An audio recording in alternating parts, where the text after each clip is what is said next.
If I die tomorrow, I hope you hear these words. I ain't here to flip no birds or sip no serve. Hope the future generations can get this urge. Stay woke, youngin', and avenge these nerds.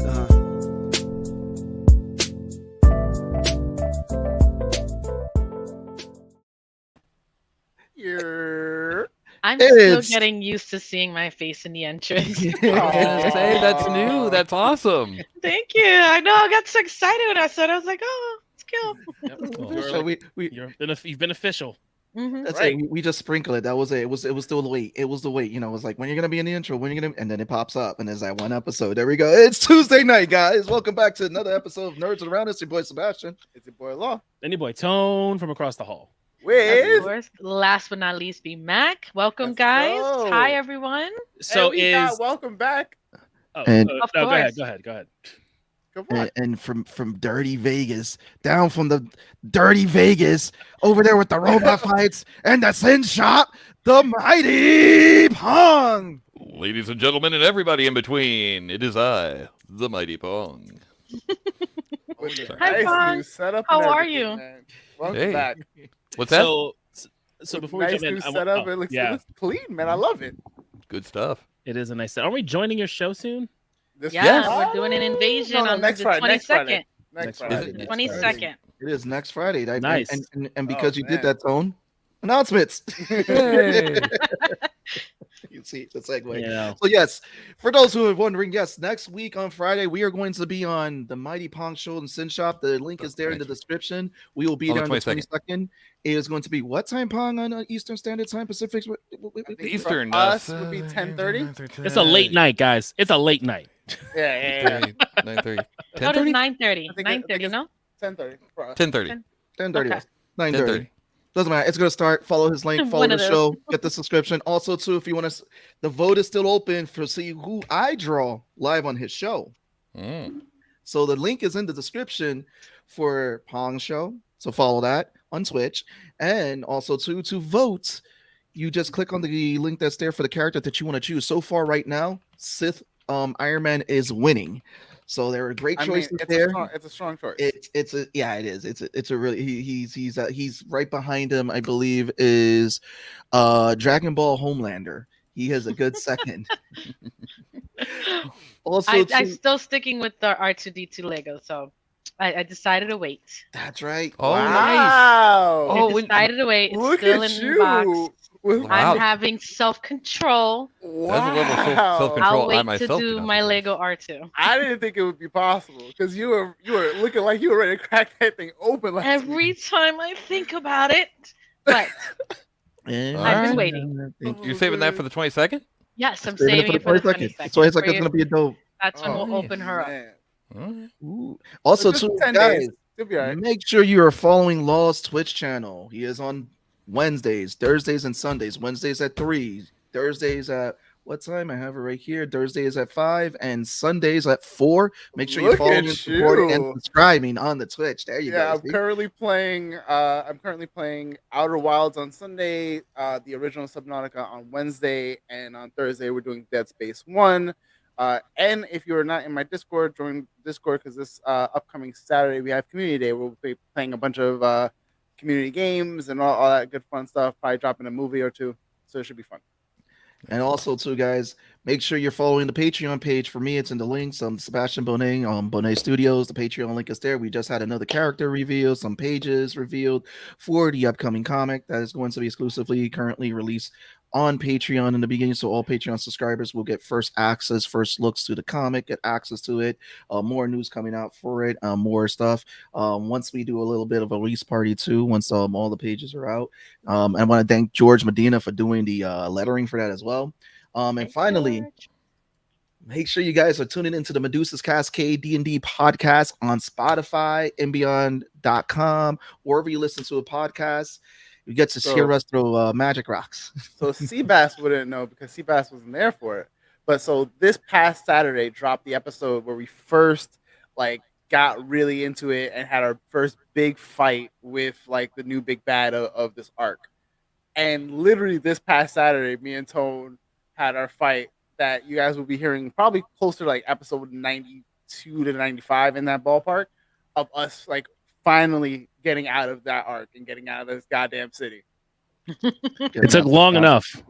Oh man, it was not a fun time. See, this game sounds like a long commitment. This is It's why a commitment. I can't. Oh, it's a commitment. can't. But listen. You should still do it. No, how is that that's not a selling point. Listen, you just gotta hook her on the pretty math rocks. Listen, Listen, this is how it works. You come in for a one shot and you enjoy it and you're like, let's do this again. And then you're sucked into a multi-year campaign. Right. So you guys want me to not have a life, is what you're saying. You have a life. You have a nerdy life. Listen, we all don't That's have a good lives. comeback. I see this as an absolute win. Val, you work from home, you're building Legos, you're seeing Marvel and shitty Sony movies, and you can play D&D. I wouldn't agree with the shitty Sony side, but okay. Yeah, but when do I actually get out of the house? I don't know. That you must Right. You're a grown ass adult. You need to take I want to add something else to keep me take in. control of your affairs, my Listen, friend. have you seen the state of the world right now? You don't need to go outside for that. We could go out on the 13th. We go to a con. There you go. It's once every other week. But as we have but talking about D&D, we have a great guest today coming on because again, it's a great way to segue into this comic because this is just, and again, we want to thank Rodney and Tina for introducing them to us. This book was dropped over to us by this creator, and it's just a beautiful. The artwork is beautiful. The story fits the fantasy realm. If you love D&D and fantasy, you definitely want to go support the Kickstarter link that is there in the description. The comic is called The Legend of Azure, and the artwork and everything, the story, it's just really beautiful. But and again, we're gonna cheerlead this on because we're gonna give him like a little bit of a WWE fantasy entrance coming out of the Goblin Cave out there in comic book land. We want to welcome the one, the only Mason Easley. Hey, welcome. You're muted. You're Can't hear you. Muted. Oh man, there we go. There it goes. Once again, as I was saying, thank you for the entrance. I'm a big Goblin fan, so I appreciate it. Nice. You want to know it's just funny because the Goblin art has really taken over. D&D art has really taken over too, like Twitter and everything. It's just beautiful seeing all the fantasy work and all that. And no, Stranger Things did not make D&D famous. It did not. It was just always there. It helped. First of all, that was mad random. Who was saying that? Well, Stranger Things helped, and then the pandemic came, Right. and we all stayed home. Yeah. Like, let's be serious. You basically had like Critical Role, and if you weren't a Critical Role fan, you now had time because of the pandemic, and then all of the other stuff that's been coming out. So like, it's a combination of things. You guys lose me every time you talk about D&D. It's beautiful. It's because you're denying it. It's like you're trying to repress it. Now, have you guys seen that Amazon show Vox Machina? Did you guys see that? Yes. Not yet for me. Yeah. How close was that to like the source material, the Critical Role? So they cut out a good bit of it, but they kept a good chunk of it because for however many, like I think it was 100, close to 113 episodes of their main campaign, and then most of it was like they got to level 9 in their first episode, so 9 levels of story was played off of screen. Yeah, okay. So that's a lot that they had to condense and chop down. But for what we got in season 1, they did a really good job with it. Yeah. I mean, I personally enjoyed it. I loved it actually. The animation style was great. I liked the characters were nice. So yeah, I enjoyed it quite a bit. No, it was a beautiful, fun show. So and again, Scanlan Hands. There we go. But again, what got you into the world of comics, or what was the inspiration behind Legends of Azure? I mean, and we know a fantasy aspect is there. So just give us the origin story. Tell us, how did you become your Spider-Man in your comic universe? Well, so for me, I mean, honestly, I have a pretty wide variety of interests. I like anime, I like manga, I like Marvel comics, I like DC comics, I like a lot of different things. And so for me growing up, I did a lot of drawing. My big thing was X-Men. I was a huge X-Men fan back in the day, especially like Jim Lee, going right into when Image was formed. That's how old I am. I'm a pretty old guy. We're all the same in the same area because we're all like, yep. And then after Jim Lee left for Image, I got really into Joe Madureira's artwork, Joe Mad. And so when Joe Mad left Marvel, he started a comic book series called Battle Chasers. And at the time, I was really getting into like Warcraft, like the RTS, not the MMO. I was getting into D&D, things like that. I was actually leaving high school, going to college, and I really got into like the fantasy stuff. And Joe Mad's style and concept for Battle Chasers really kind of merged that action that I really, really enjoyed in X-Men and other things and put it in that fantasy setting. And, it just blew my mind. It was like the perfect combination. And obviously, he had that anime manga flavor to his style. Yeah, I remember that. And for me, it just, it totally changed my world. And I was like, you know what? If I'm doing a comic book, I'm doing a comic book just like that. And, Battle Chasers ended on like issue 9. It was like a cliffhanger. And I guess he's doing it now, finishing it up. But, I bought all the books. I bought all like the artwork for it. I just, I copied that style. I love that style. I drew that stuff for years.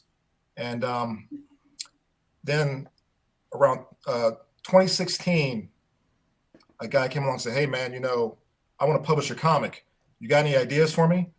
And at the time, I was doing a different series called Psychic Soldier Kai, and it was more like a dark anime action superhero kind of style comic. I was like, man, you know what? I really want to do my fantasy comic now. And so I said, hey, man, here's this story. And it became, Legend of Azure. And ever since then, I've been working on it. Now, that studio fell apart, and, you got to keep the lights on. So, I got my full-time job and I got my art job. And, but over the course of the last 6 years, I've been, finishing the story, working on it, refining it, getting it better. And I finally was able to make the graphic novel and put it on Kickstarter, and that's what you got today. So yeah, I mean, it's been a journey, man. But I'm very proud of how it came out. It came out the way I wanted it to come out. My art style that I wanted to use for it, I wanted it to be on the shelf and you're walking past every other book, and then you see my book, you're like, whoa, that's a pretty interesting art style. That's a very unique art style. Let me check it out. So that was my goal for the book, and I'm glad you guys enjoyed it. And I've been getting some pretty positive feedback from it too. So, it's been a very wonderful experience so far. Well, I mean, go ahead, Lo. No, I was just saying it's super dope. Like, we got it, we checked it out, and we're all immediately like, I think collectively just drawn to the art style, and then easy enough that you can see like all the fantasy influence that's there, the tragic backstory, but like I'm not a paladin, this, and it's just all of those little nuggets, and then literally chapter 2, you're looking, and you're like, this is the start. This is like the not starting in a tavern, but this is how the party comes together moment, and it's great. Yeah, and I get the other elements. So the ranking system and the group, it reminded me a lot of Demon Slayer in that earlier chapters and the anime when everyone's going in.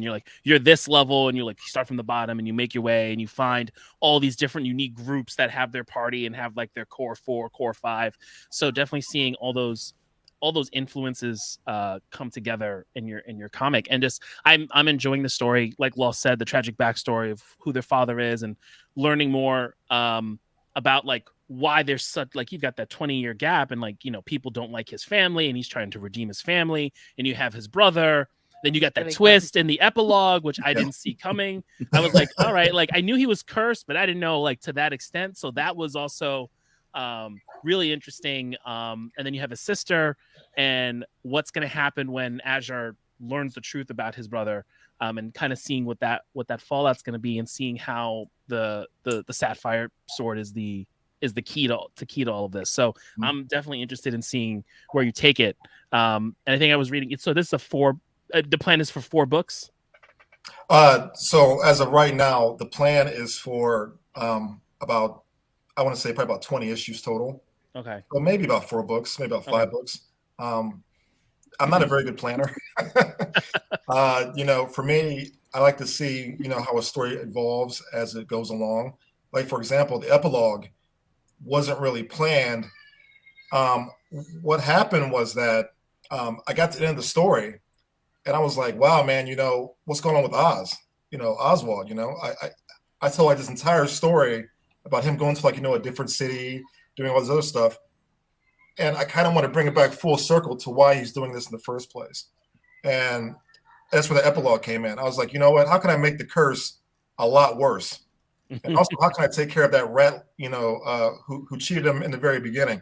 So I kind of want to bring like the story full circle to give you a nice end to the first chapter of the book, and also like a nice jumping off point to future chapters. Yeah, it wasn't even necessarily like a Chekhov's gun, but it was the Chekhov's gun that you didn't know you needed. Yeah. Yeah, I mean, so one of the and I just love the cliffhanger from the epilogue because it definitely made me want to know what's going to happen next. Like, yes. I like how the chapter ended. He's in his party and they're accepting him and all that other stuff, and that seems like you get like the happy ending, and then you get you get your mid-credit scene essentially with the epilogue, and you're like, oh shit, like, yep. All right, like I see what's going on here, and it's really like, all right, cool. I'm waiting for your next issue, like, and we know these take a long time and everything, but definitely definitely excited to see what the next portion of the story is. Yeah, and back to like the overall structure of the group itself, a lot of that came from like D&D and World of Warcraft.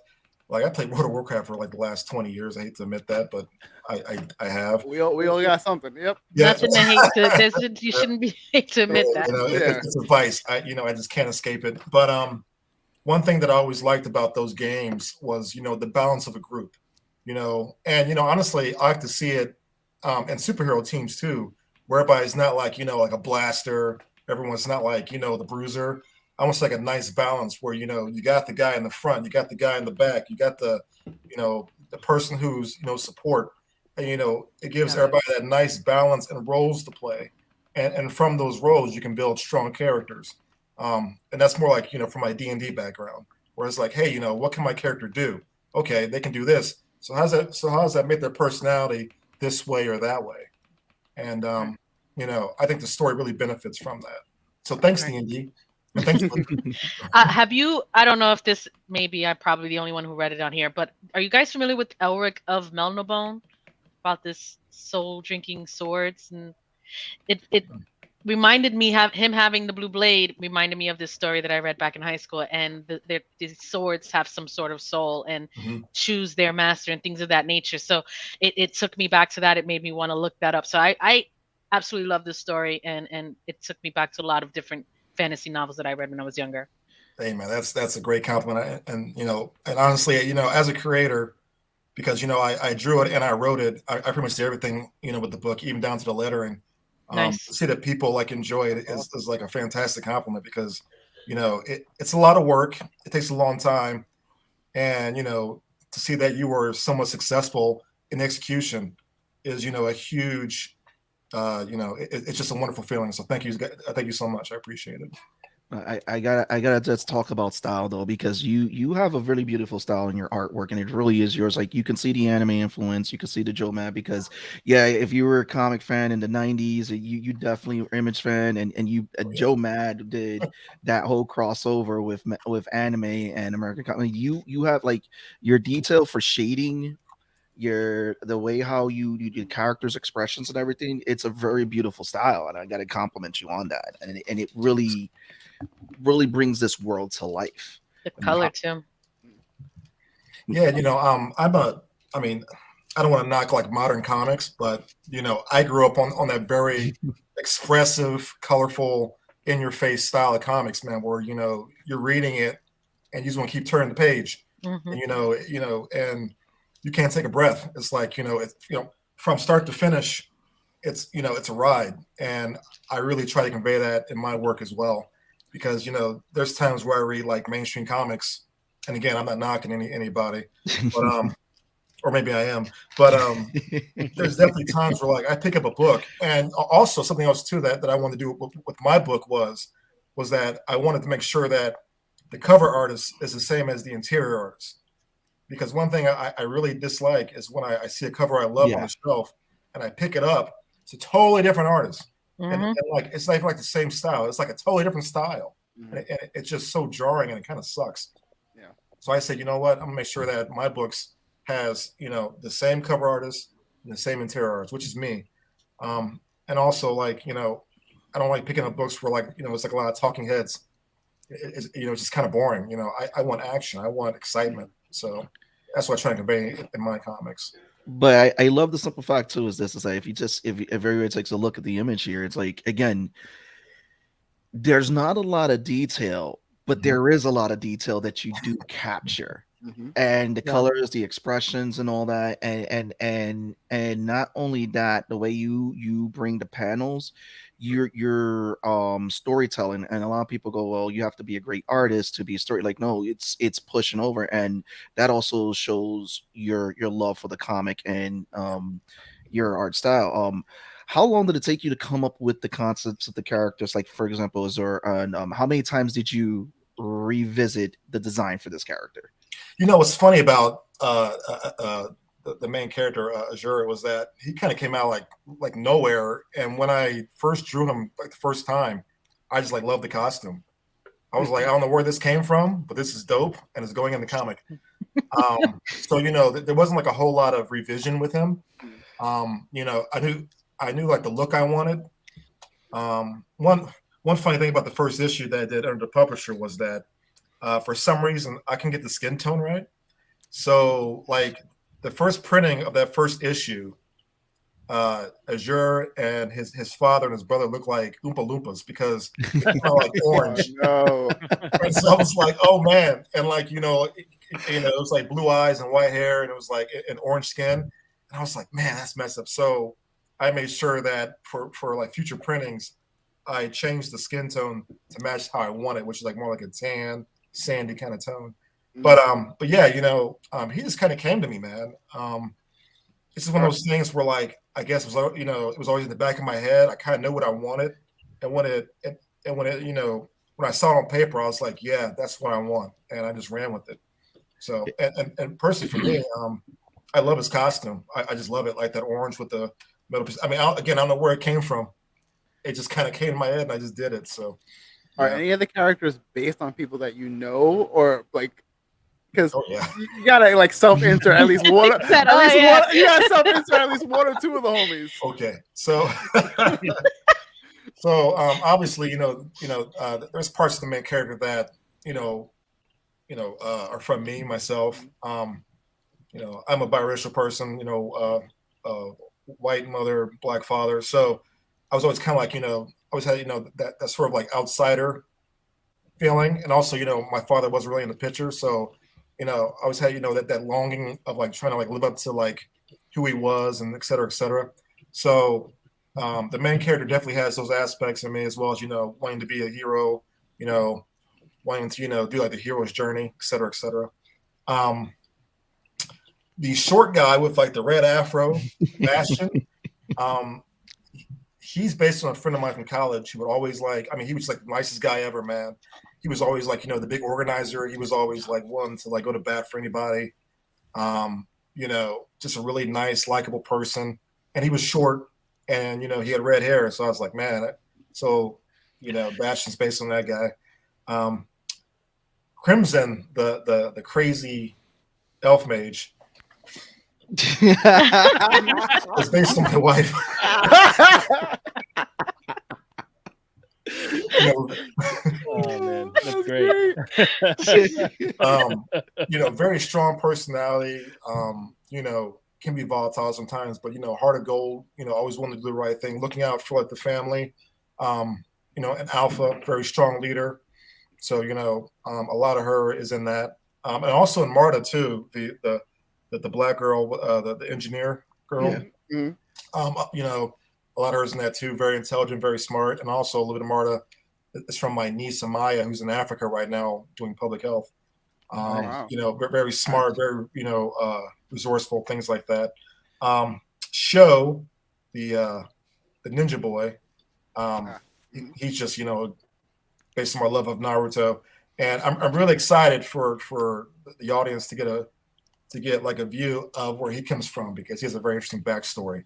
And actually, his whole name is Sho Kenyatta, and it's based on my good friend Yuko Smith, who's an artist that does a lot of awesome artwork. So shout out to Yuko.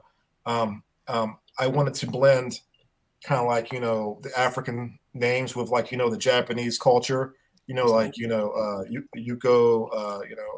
Ichibe, kind of like, that mixture of cultures where African names kind of sound like Japanese names. So I'm kind of fusing those cultures together in that storyline based on him. So I'm excited for that too. And that. Sage, also another character is based on multiple people. I love that. That's awesome. Have you told them that they are in your comic book? No.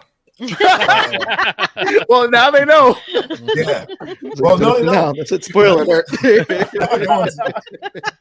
That's great. It's funny, like it's always funny when you base characters off of people in real life, and then when people start to ask you like, "Hey, can you just put me in your comic? Just kill me off. Don't worry." I want to ask though, because again, and it's funny because you had the color issue with the skin color in the beginning. Would you ever consider making a side character with those colors that is just like, just as an homage to that most mistake that happened with the colors? I actually might. I might do that, man. That was a funny situation, man, because that studio was very competitive, and we were all trying to like sell our books, and I just remember like a kid, got my book because the cover was awesome. He liked the cover, and like his dad put him through. He's like Oompa Loompas. And I was like, oh man, I was like, holy crap, he's right. And I showed my wife, and she was like, what were you thinking? I was like, it was kind of a pain in the skin tone, babe. It just didn't work out. So yeah, the screen it looked better on the screen. It looked better on the screen, man. Absolutely. For some reason, that this is why I need a new monitor. I have to. I have no choice. That's right. But I fixed it, thank goodness. And but yeah, I might do a homage character for that. That'd be fun. That'll be hilarious. I love it because we got a question from the audience. What's up, Arelis? Hey, Arelis. Do partners ever suspect that creators are based on an X, and does that ever cause problems? Ooh. Interesting. They should, and it shouldn't. If that person died, it's not a problem. Right. And how horrible the death is? Deny. What are you kidding me? You never say it's based on an X. Deny. They're chasing down the main character. Like, hey, remember me? Trained. There was a villain of the story, the BBEG. There you go. Oh man. So question. So the story, like, was it always? I'm assuming it's just the three siblings. So you've got the older brother, the paladin sister, who we haven't seen her face yet, and Azure. Was it always the story was always about the three of them and the conflict and living up to who their father was? Yeah. Okay. Yeah. From the get-go, I wanted that family background to kind of ground the series. Because later on, I want to show what those choices, how those choices shaped their ultimate destiny. Obviously, Cyan, his sister, chose to follow the cloth, and I don't want to give anything away, but what happens to her is very interesting. And obviously, Oz had to be like the father figure for Azure and Cyan, and obviously, Azure has like these idealistic views of his father and his family in general, and as he travels the world, he's going to find that a lot of that belief that he has is going to be shaken on multiple levels. So yeah, I'm very excited to I love it. Hear the story. Nice. So Well, it looks like you hit your goal on Kickstarter, which is congratulations. Thank you. Yeah. Congratulations. Thanks. That's great. It's funny. A lot of people saw my goal and they were like, "Why is it so low?" I was like, "Because I don't have to pay for a creative team. I am the creative team, so I have to like."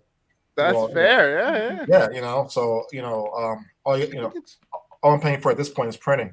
So I think it's like it's kind of smart to actually have the goal like that, because again, you got the fans and everything. Obviously, again, we want to congratulate you on getting the Kickstarter fully supported, but also too that you are the creative team, you're the writer, the artist, everyone behind the book. And yes, guys, the link is in the description for the Kickstarter, so go ahead and pledge for this book. Support Definitely this book. worth the purchase. It is a great story. Make him create some Pushko, so tell us, what can some people get when they pledge to the Kickstarter? What are some of the tiers that people can get, and some of the rewards they can expect? Well, the first tier is you get the first issue, like a little taster for the overall story. I wanted to put that in there so that people can kind of like say, hey, I'm not totally sure about this book. Let me just see, about the first issue, and they can get like a small little taste of the overall story. The next tier for that is like the entire graphic novel as well as a wallpaper, and the wallpaper is going to be like a really big, nice size, high res image of the backer's personal choice. So they can pick any 8 images they want, and they'll get that along with the PDF of the graphic novel. And the tier after that, I call it the digital feast. And with the feast, you get all the images, you get the graphic novel, and you also get my special edition. And the special edition is kind of like, like an art book, sketchbook, like a behind the scenes about, like how the series was created. Has like a lot of my sketches early on. So, you'll see how, I said, oh, it's a great picture of Azure, and then how that evolved until the final character.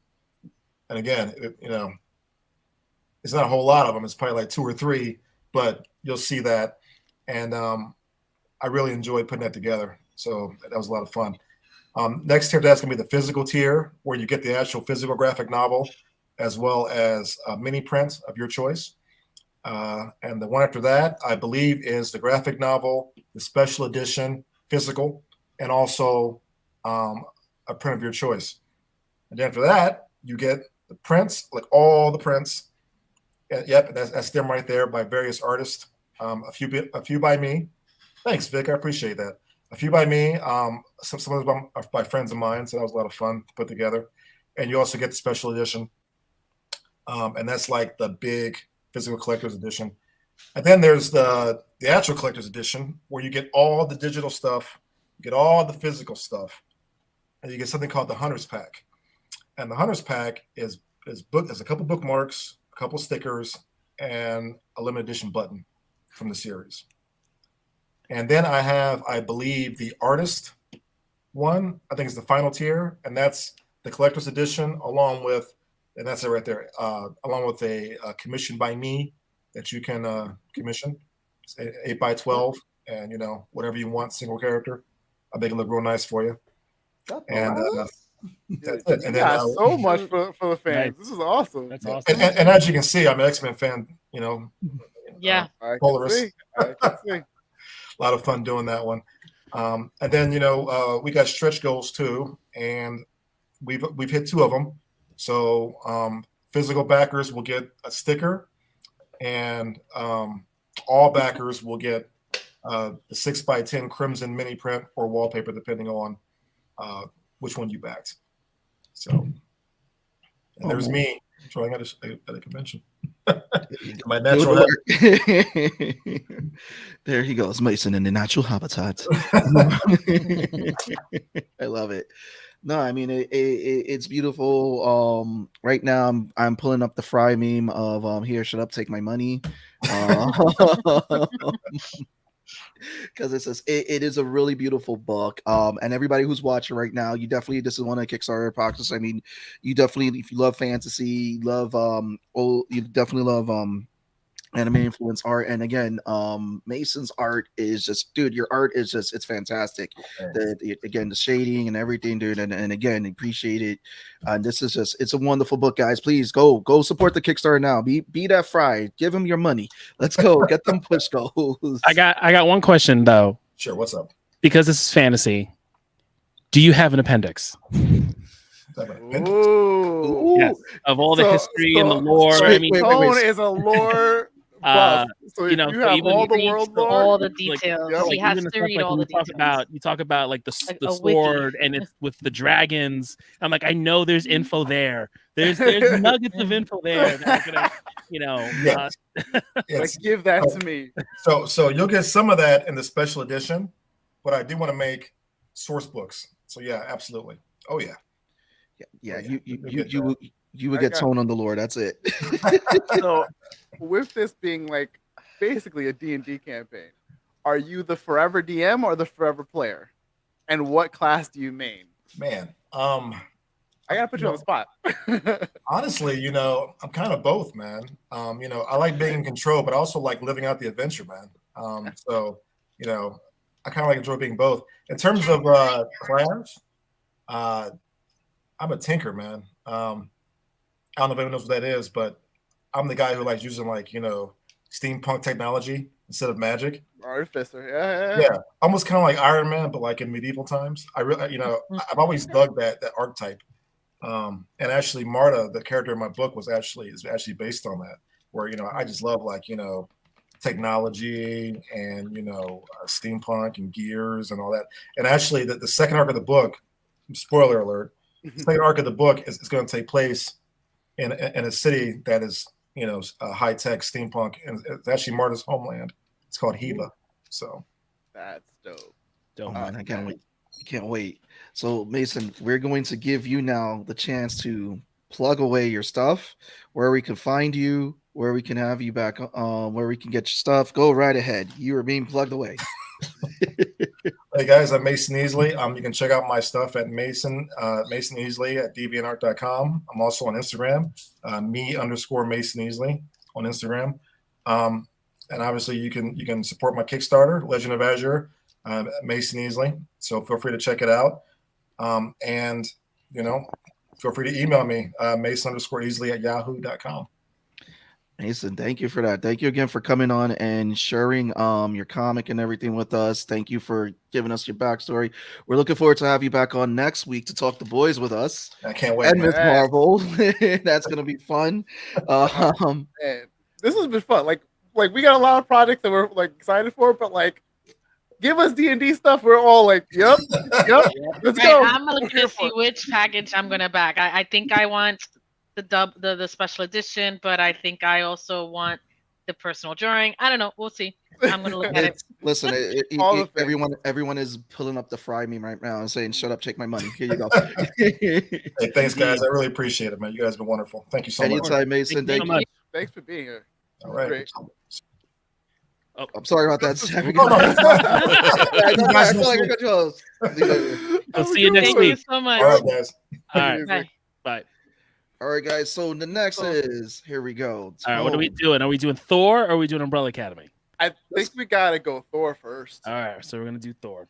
So we are gonna go do Thor first. To be fair, we have 3 seasons of Umbrella Academy that we've never talked about on this show, and it's a travesty.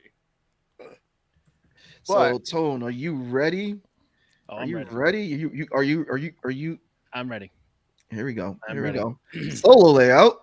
All right, here we go. We are discussing Thor 4, Thor: Love and Thunder, the sequel directed by Taika Waititi. The sequel of Thor Ragnarok, one of the best MCU films that we've had in a long time. Did it make it? Did it get past Thor Ragnarok? I have to give a resounding, it did not. However, it was good. It was enjoyable. There were things that I needed. I needed more gore. I needed more of the Butcher. I got just gore himself. However, Natalie Portman came in strong. They wrote Jane Foster as a solid character, and I enjoyed her for what she was. However, here comes the spoiler. Jane Foster died. She sacrificed herself as the mighty Thor, but into the warm embrace of Valhalla, welcomed by Heimdall himself, a mere mortal human, becoming a god and walking the halls of the Asgardians. Will we see her? Will we go into the next storyline of Jane Foster becoming a Valkyrie? I know Law wants that. Otherwise, he's going to riot. Absolutely. Absolutely. But aside from that, I enjoyed it. Gore was awesome. We needed more Christian Bale. I felt that Chris Hemsworth, bit of a clown, more so than I'd like. However, a solid Thor movie, but I think it could have been longer than 2 hours. Oh, I agree. I have my thoughts before everybody cuts me off. Wait. Can I do one thing? Hold on, we got Benny coming in. You are absolutely Benny right. coming in hot. You are Yes, absolutely right. there we go, Benny. Hey. Ragnarok did set the bar incredibly high. Sure did, and it's very difficult to beat. But it wasn't bad. It wasn't bad, just not topping Ragnarok. Yeah. Oh, Go really ahead, quick, I Pong. just got to put it in chant on this show, right? For whosoever is in the center of the top row when there are 5 people on screen shall possess the power of Thor. Let's go. Yeah. Okay, that's it. Sorry. That was funny. Okay, so I'm in the Mighty Thor's position. I get it. All right, Absolutely. I mean, like honestly, was it the greatest MCU film? No. Was it the worst? No. It's a fun movie. At the same time, there were a lot of mixed things. Like I said, we would be going back and forth this whole week. I feel like they did focus too much on the comedy. It felt like this was a rom-com, and there was just some things that were lost. And there's destined to fail. I wouldn't say. I wouldn't say Wow, that's strong statement. Ragnarok Fail is is strong, but it's true that what's strong about Ragnarok is that it ties into the entire Phase 4 series, and it led straight into Avengers Infinity War. Like it served a purpose for that story. Now we're starting a new phase, but there's they also just gave the us a little balance something. of it, I think, where they had their serious moments in Thor Ragnarok, and then they had their comedy. Like it wasn't like everyone had fun in Thor Ragnarok, but there was a lot of heavy moments. Before I hand off the mic the mic to Pong. Well, this is what the film set up, and right now what we're getting with the films are set up for what's going on right now, because we see the multiverse war that's starting to happen. Jane Foster is not dead. She is not dead, and I'm gonna tell you why. Because since we're getting the concept of the multiverse, Valhalla has been introduced. They showed Heimdall, and the fact is this: the Valhalla can be introduced into the multiverse as another universe that whatever their soul traveled to. So she is still alive, because they wouldn't have made it a point to add that scene. The second thing, we got a brief introduction now to Marvel's Hercules, which now we get set up with another guy, aka Roy Kent. Yep. Yes, I was really excited about that. He's there. He's every fucking where. Roy Kent. Roy Kent. And I mean, I think that's what some of you the guys things. should watch Ted Lasso. I know you guys are like, what the hell? Oh But yeah, no. I know this. I know What? it's the fuck. He's the fucking captain of the soccer team, right? Yes. Soccer team. Roy Kent's character is so great in that show. I'm just saying. I mean, again, it was a fun film. Could it have been better? Yes, it could have been better. Was it bad? No. Could I have watched it on TV? Yes. Did we get too much goats? Yes, we got too much goats. But it wasn't bad. I feel like goats were hilarious. I laughed they every were. They time were. those goddamn But I was goats like, came Jesus on. Christ. And also the story of the goats that Taika just added them in there to fuck with James Gunn because they That's have great. to be in Guardians 3. It's wonderful. Now, Pong, what is your thought? How am I always the contrarian on this show? It was fantastic. Thank you. Yeah, I mean, it wasn't bad. I loved that movie, the Love and Thunder. It was great. Okay, so as far as not being tied into everything, it introduced not only Zeus, killed Zeus, and introduced reborn Zeus, and then there's freaking Hercules now. So I mean, like, it's definitely setting stuff up. It introduced us to a whole new realm, a whole new area, like Seabass was saying a second ago. Like, the fight scenes were great. The freaking okay, the splits were a little cheesy. I got the reference, but it was a little cheesy, just a little. But and Guns N' Roses, I've never liked them more in my life. Like, Right. All right. So I got you. This is All my right. thing. I didn't hate it. So I'm not trying to come up that I hate. I didn't. I enjoyed it for what it was. I think that the movie, there were things lacking in the movie based on the run length of the film. It shouldn't have been. I think we needed to see more of Gore butchering and getting the threat that he was. I think if we saw the fight between him and Sif cutting her arm off and killing off, I just need him to That kill would've one been more good. god. Just Yeah. give me one more of him just doing that.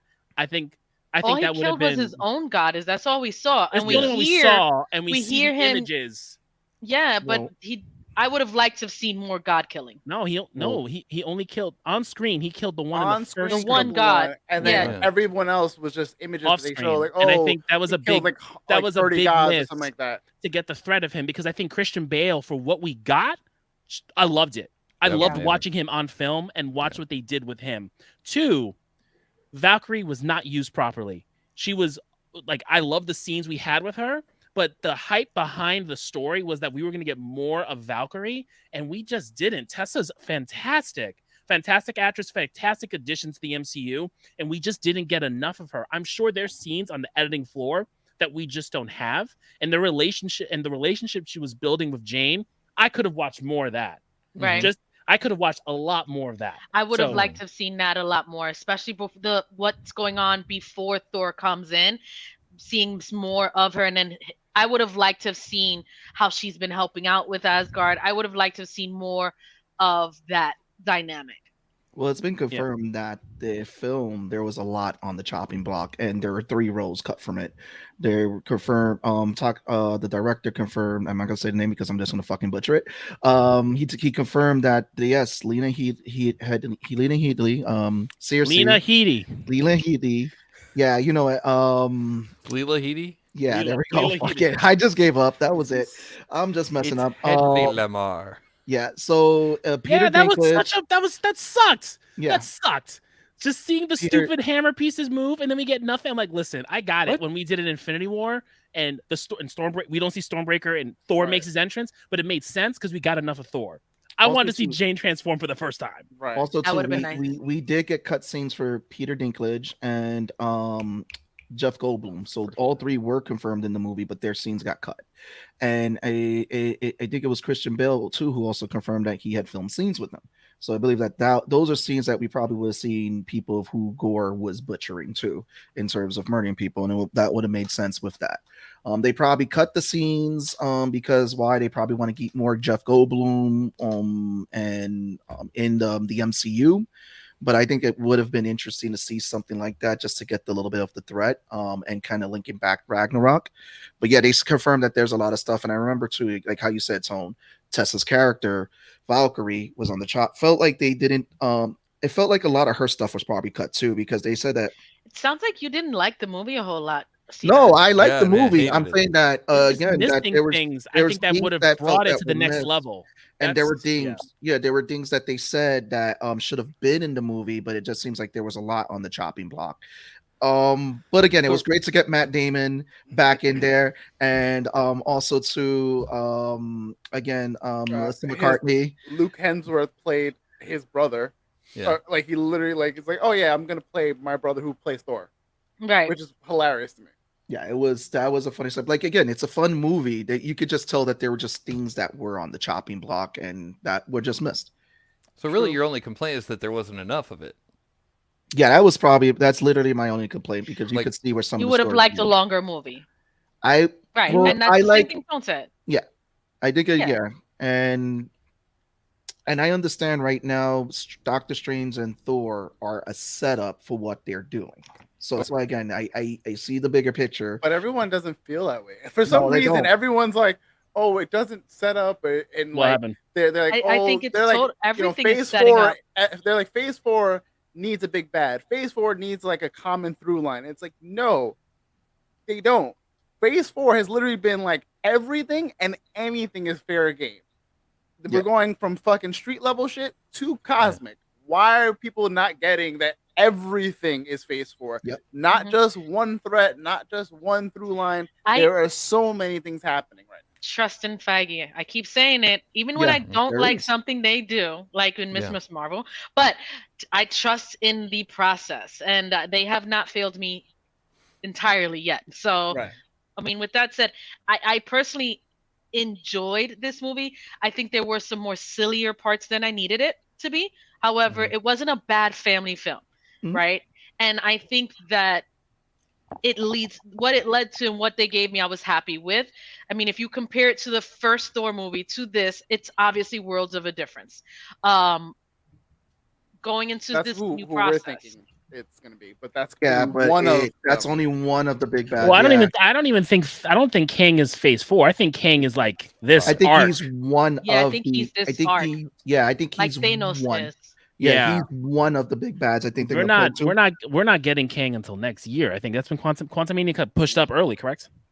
Yeah. But really? what I think what's happening, what we're seeing right now is that it's not going to really be one big bad. Definitely works. It's going to be actually an event because Secret Wars is what this is looking like it's leading up to. But we're getting that as a show. No, we're getting Secret Invasion. Secret Invasion. Secret Wars is the multiverse war between different universes. It's because they're all caving in on each other. You get the incursions, which was brought up in Multiverse of Madness. Right. And it was also brought up in Loki. Yeah. And so this whole setup is this whole multiverse war that we're going to see. Kang's going to definitely be involved. We're going to see more players being introduced. But they did have, and I sent the article, they did have a bit of a tie-in with the X-Men with one of the gods that was there, the big eyeball, which is related to the recent comics with the X-Men too. I was actually thinking about that. I really want to go back through, like, once that hits Disney Plus. I want to go back through and just pause that scene, because I wonder, like, how many God references there are. Well, we definitely see the what's the Eternals? The Celestials. Thing. There's Yes, two the Celestial. There's two We also- Celestials. There's Bast is there. Bast. There's the dragon from. There's a lot. The dragon, I think, is Quetzalcoatl. I think that's what people were saying. Yeah, Aztec god. I'm just dropping the link for you guys too, because that's the god that they're saying that kind of links the X-Men, which is again another thing in Feige we trust, because the fact is that we're going to go back and we're going to see all these different nuggets being introduced and that we have missed. Yeah, 50 is a small number. There's so many in there. It was a lot. Yeah, it was a lot. But it was a good scene. I think that I don't like the way Zeus kind of was portrayed. I don't like the accent was like an Italian weird thing. It was Zeus Greek. Greek. He was Greek because he's a Greek god, but it sounded very weird. It sounded very off. I don't know anything about. I don't know anything about like Marvel's. It's like early Greek. It's like before. I think before Italy was. Great. I don't know. I don't think about MCU or Marvel Zeus.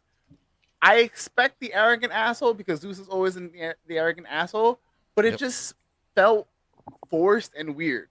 I don't know. I don't think what's his name? Russell Crowe did a great job in portraying him. Quite frankly. You know what? I got to phone up Alex. Be like, how did you like? Because he is our resident Greek of the show. I didn't mind Russell Crowe. At the end of the day, again, he was the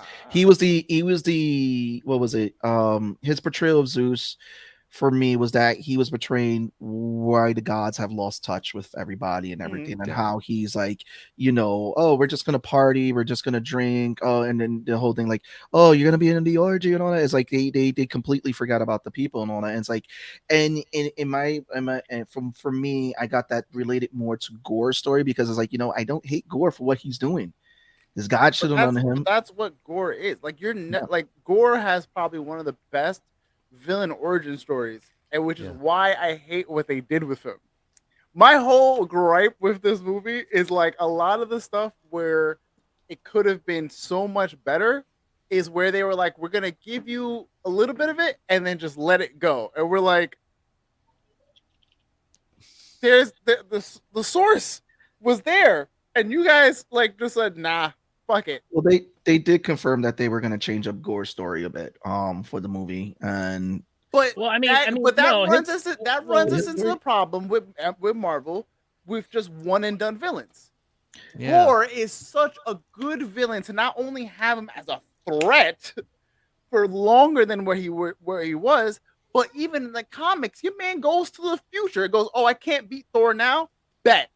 I'm going to the future. I'm going to get three stronger. Thors to beat him. What? you need present Thor, future Thor, and past Thor, which I think they kind of meshed in this because you had the Mighty Thor and Thor doing it together, which I kind of got when I was watching that final fight scene. But to your point, Law, I think this is what we were worried about coming in. Was Gore going to be one of those? I don't say he was wasted. I think he was a good villain, and we got why he was doing what he was doing. He wasn't like Ronan. He wasn't Ronan. He was better than Malekith. He was better than Malekith. He basically gave us the like Ultron. He gave us the fucking what's this? Why can't I think of names when I want to think of names? Black Panther. He looked great, but Black Panther. Why am I thinking of Killmonger? Killmonger. Oh, yeah, Killmonger. another wasted villain. Like why? Like there's we don't know how much was left out. Yeah, we don't. We We could don't have know how seen much. we might end up seeing that in the extended cut or in the DVD release. There's different things that we could end up seeing later. Like, I'm all for like eventually down the line the redemption arc of Gore, whatever the case is. But what I wanted was Thor at the end of this to just get whispered, Gore was right, and him just lose like his power to like be worthy.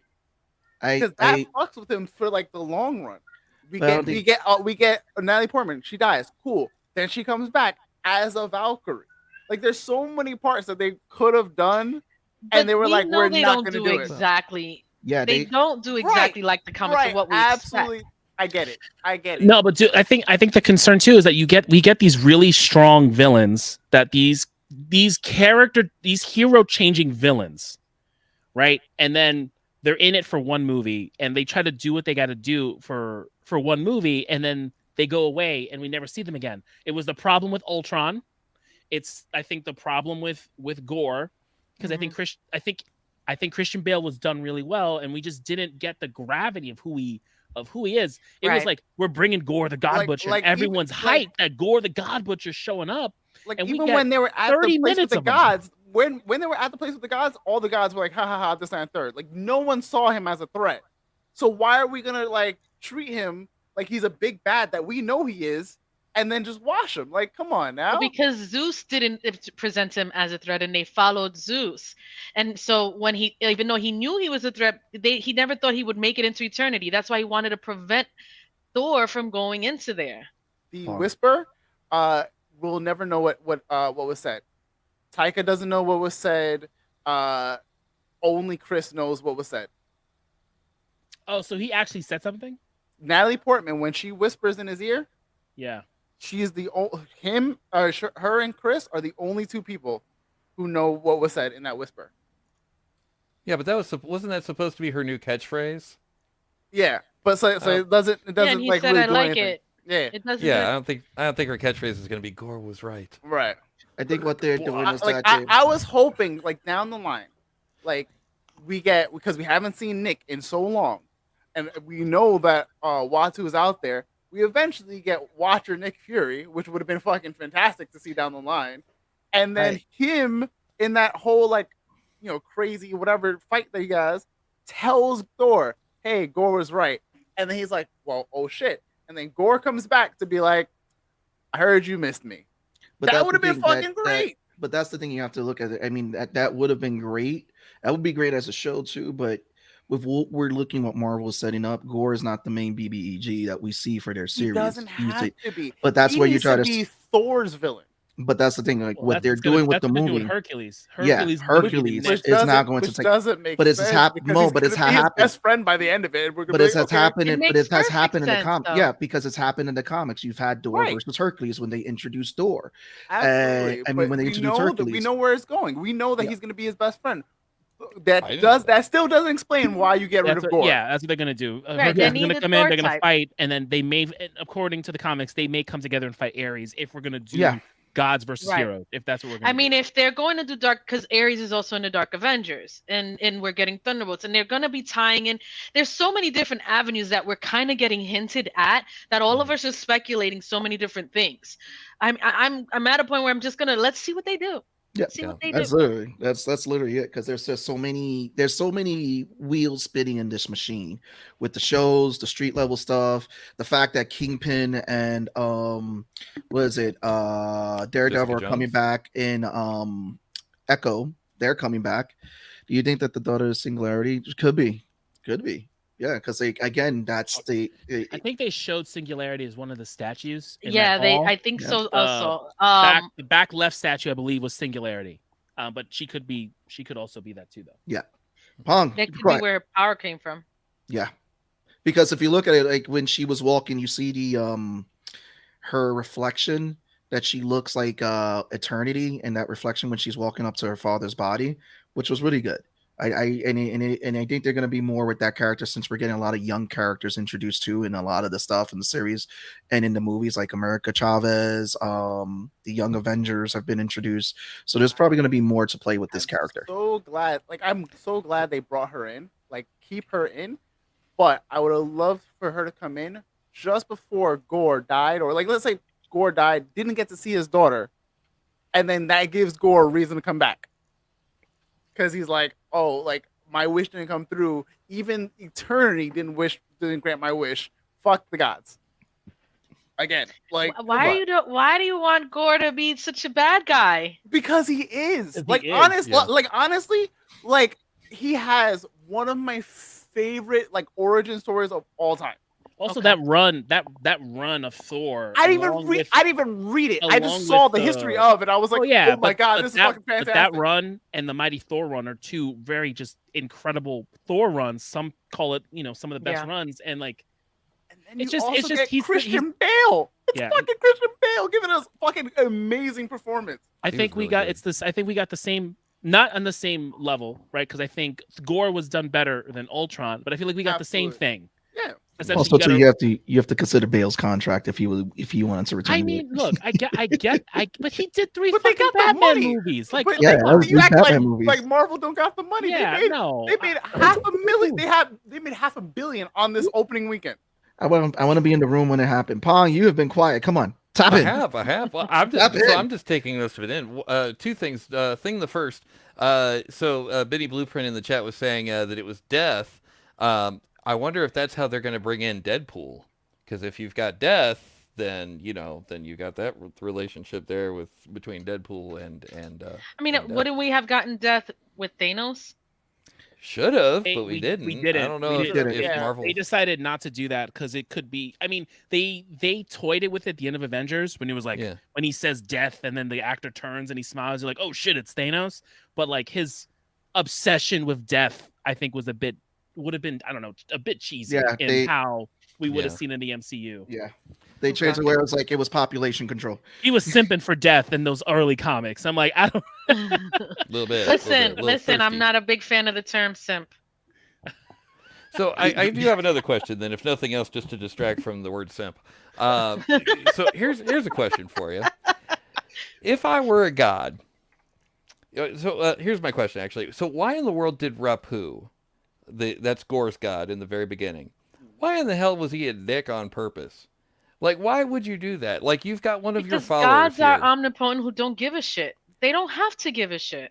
They don't have to, no, but wouldn't you just Your purpose be... is So, to serve but he them. said it. He literally said, "You're Your not purpose gonna be." He was like, "You're not gonna be the last. Like, why do I care? Right. Like, I just need people to worship me. Like, if you die, there will be more after you." That's literally Yeah. and that's exactly why this villain origin story works so well, because he's Oh, just sure, like, no. wow, you really just don't care.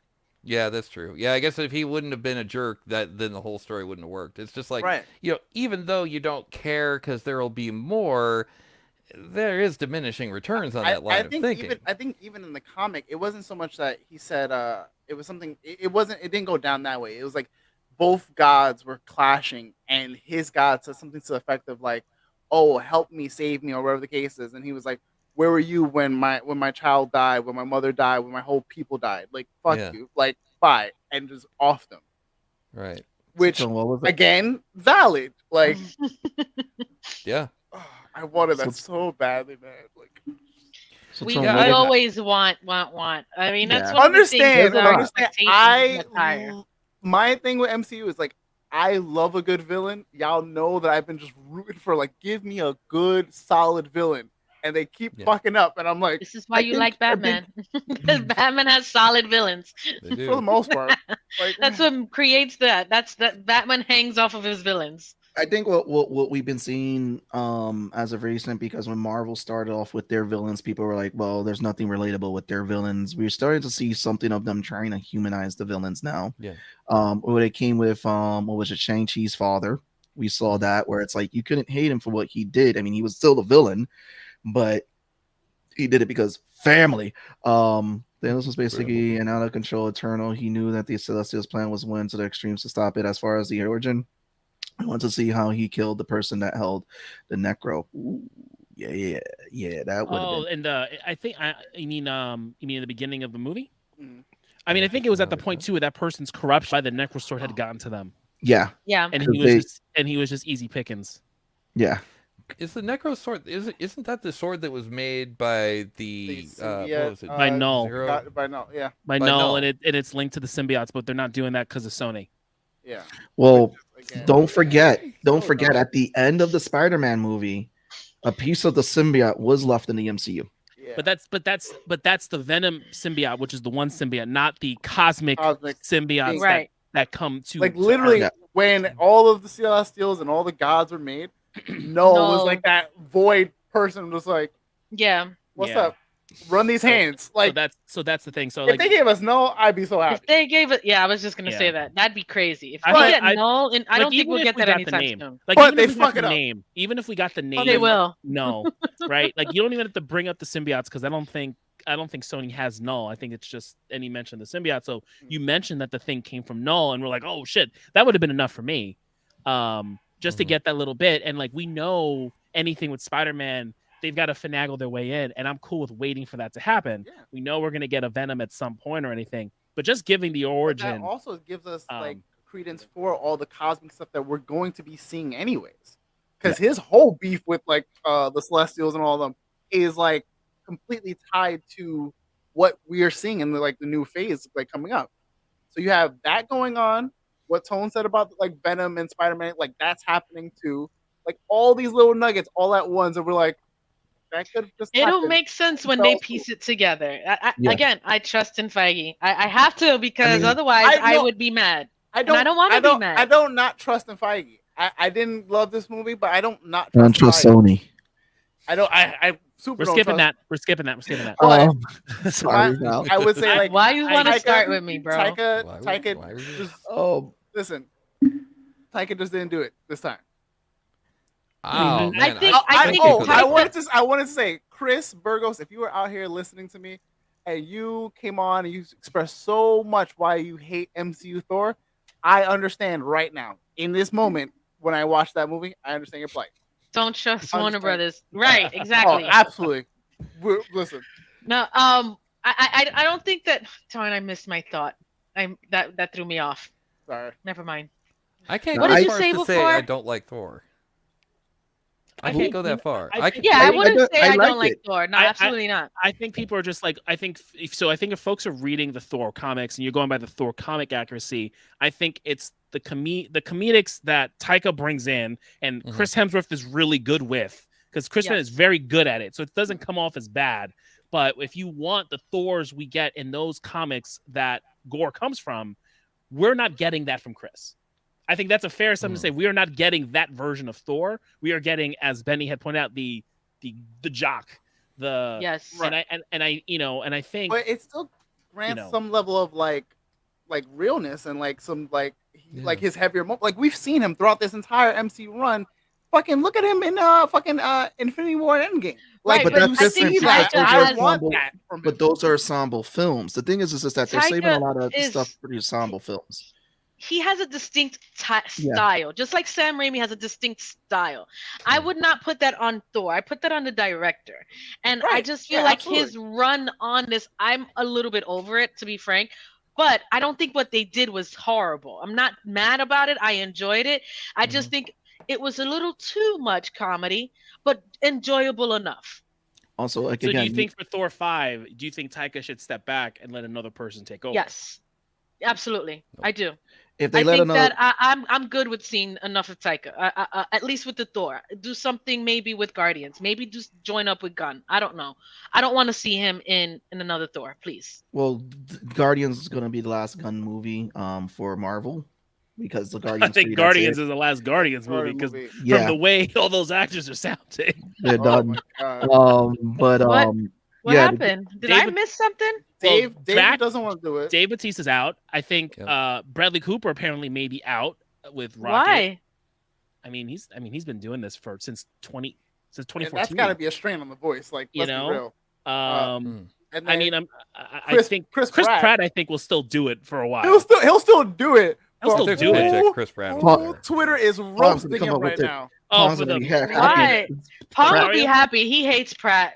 He joins the Pratt for parade. Bye. I Let's- think what's happening right now is that I don't think we're What's wrong with Pratt? So we no, I got- think I think what's happening now is that you're getting a lot of Finish the people stepping out. trilogy? Finish the trilogy. No. Who? Taika finished the Thor trilogy? Is that what he's saying? No. Yeah.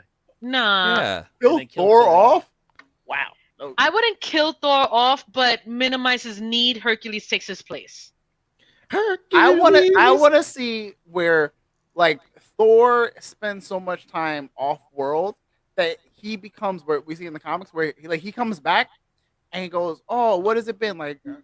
A few months that I've seen you." And they're like, "Thor, literally 50 years has passed since I've seen you last." Like that fight was like whatever, and he's like, "Oh shit!" And he starts to lose touch with what grounded him to Earth because he's not there anymore. I think they need to keep him off world, make him cosmic, make him fucking, Godson Odin, the whole nine. Yeah. Give me old man Thor. Let's fucking do it. I don't think they're gonna pull that trigger. But I don't think they would. Listen, Yeah, because it's like this. Like we what I want and what I'm gonna get are two different things, and I know that. Let me just say what I want, but I know I'm not gonna get it. Yeah, I mean, Y'all need to keep reminding me. Everything's gonna be Secret Wars. I think what we're gonna get though is that we'll probably get those stories in What If, since What If is probably gonna come back.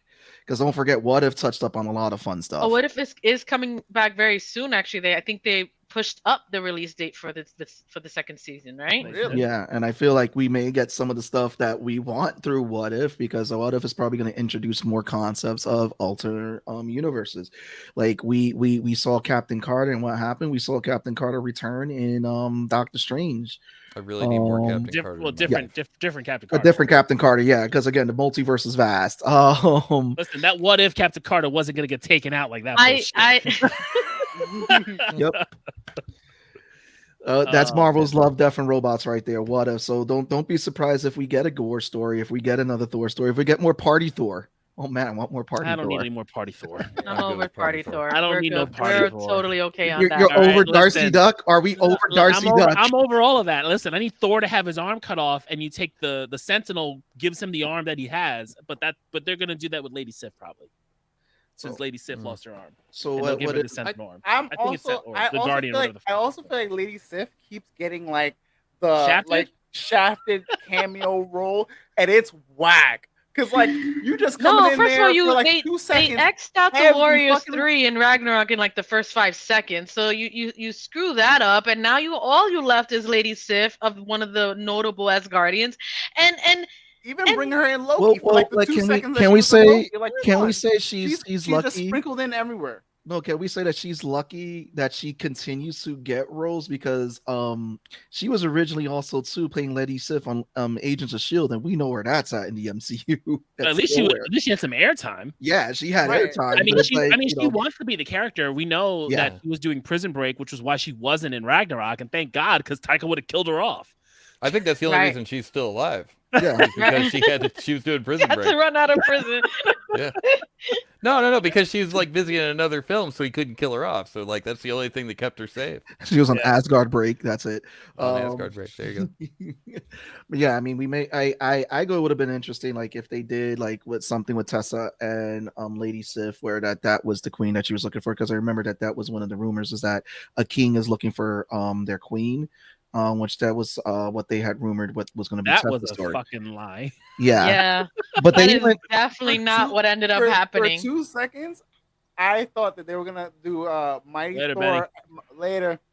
Thank Mighty you. Thor, and they were gonna do Jane and Valkyrie, and I was like, "Oh shit, are they really gonna go through it?" And they were like, "Never mind, we're gonna go this way." It's like, dog, you saw all of that, and you're gonna tell me they don't have fucking chemistry? So speaking about Mighty Thor 2, like I gotta say, the one thing I was bummed about was the cancer prognosis. Not because they did it, but because it came from Hereditary and not from the shit this lady went through. Like, I was like, because me and Jacko was like, I don't like, why would you make it Hereditary and make it about her mom? Like, she had the ether, she was snapped. Like, why couldn't the disease be from that, and then her becoming Mighty Thor is what was like. I'm glad they did the run of her having cancer and all that. It just felt like we need to figure out a way to give her cancer, and we're not going to talk about the things she went through. We're just going to say her mom had cancer and it's hereditary. And I thought that was kind of weak. So for those of you who are joining us, make sure you see this episode on demand, because we do have a great interview in the beginning. We talk about a great Kickstarter that is in the links. Make sure you're voting for the character I draw on the Mighty Pongs Show on Friday the 22nd. 22nd, because we're going to invade. It is a nerdvasion. But yeah, I mean, what does everyone to give their final thoughts about Thor? We'll lead in with you, Pong, because go ahead, Pong. Oh well, Come on, Pong. You should Final have thoughts. put me last because No. We're gonna solo you too. Oh God! No, Well, here I am. Oh, the man. So Just let it I be. am again fulfilling my obligation on this show to be the contrarian for some reason. I don't know why. I freaking loved the movie. I will say that I would have liked to have more of it. And I'm feeling that the reason that this is the case is because I historically have very little exposure to comics. And I think that that is one thing that is actually leading me to love all of this stuff, is because I'm hearing these stories for the first time. A lot of everyone else has a preconceived notion of how the story's supposed to go, and I don't have that. And so I'm coming into this You are completely blessed. with brand new eyes, and I feel as though I am, honestly, because I'm just like, oh yeah, this is great. Now, would I like more of it? Yeah, yes I would. If it was another half hour, would I have loved it even more? Yes I would. But I thought it was a good movie. I mean, like, was Agreed. it better than Ragnarok? I mean, pretty much about even.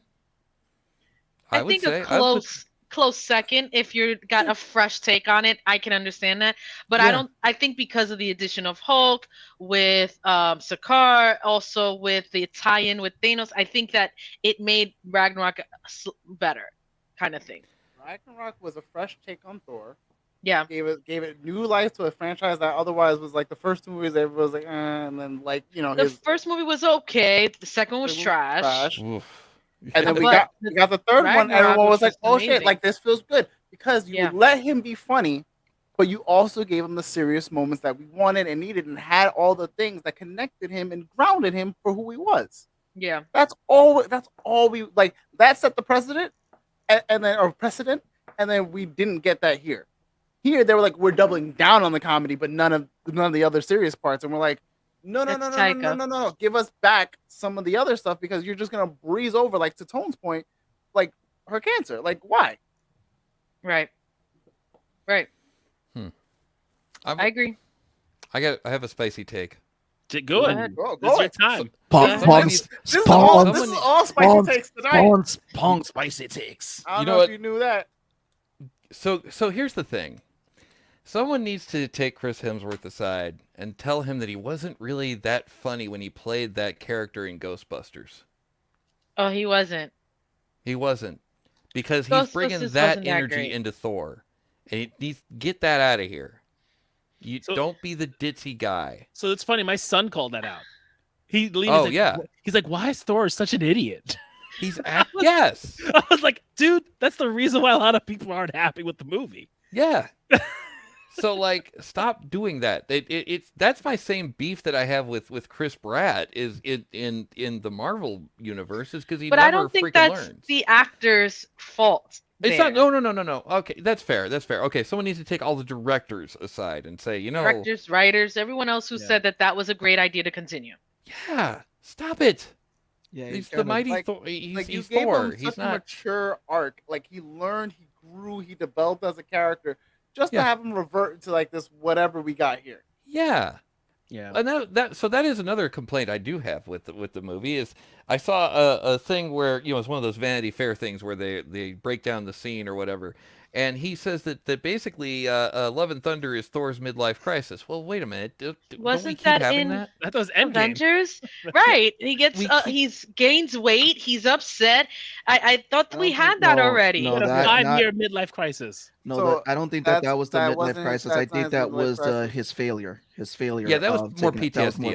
PTSD. That's his grief. That's his trauma. That's all the other stuff. This did seem more like a midlife crisis because of the fact, like, I don't have the girl. I don't know what to do with myself anymore. Yeah.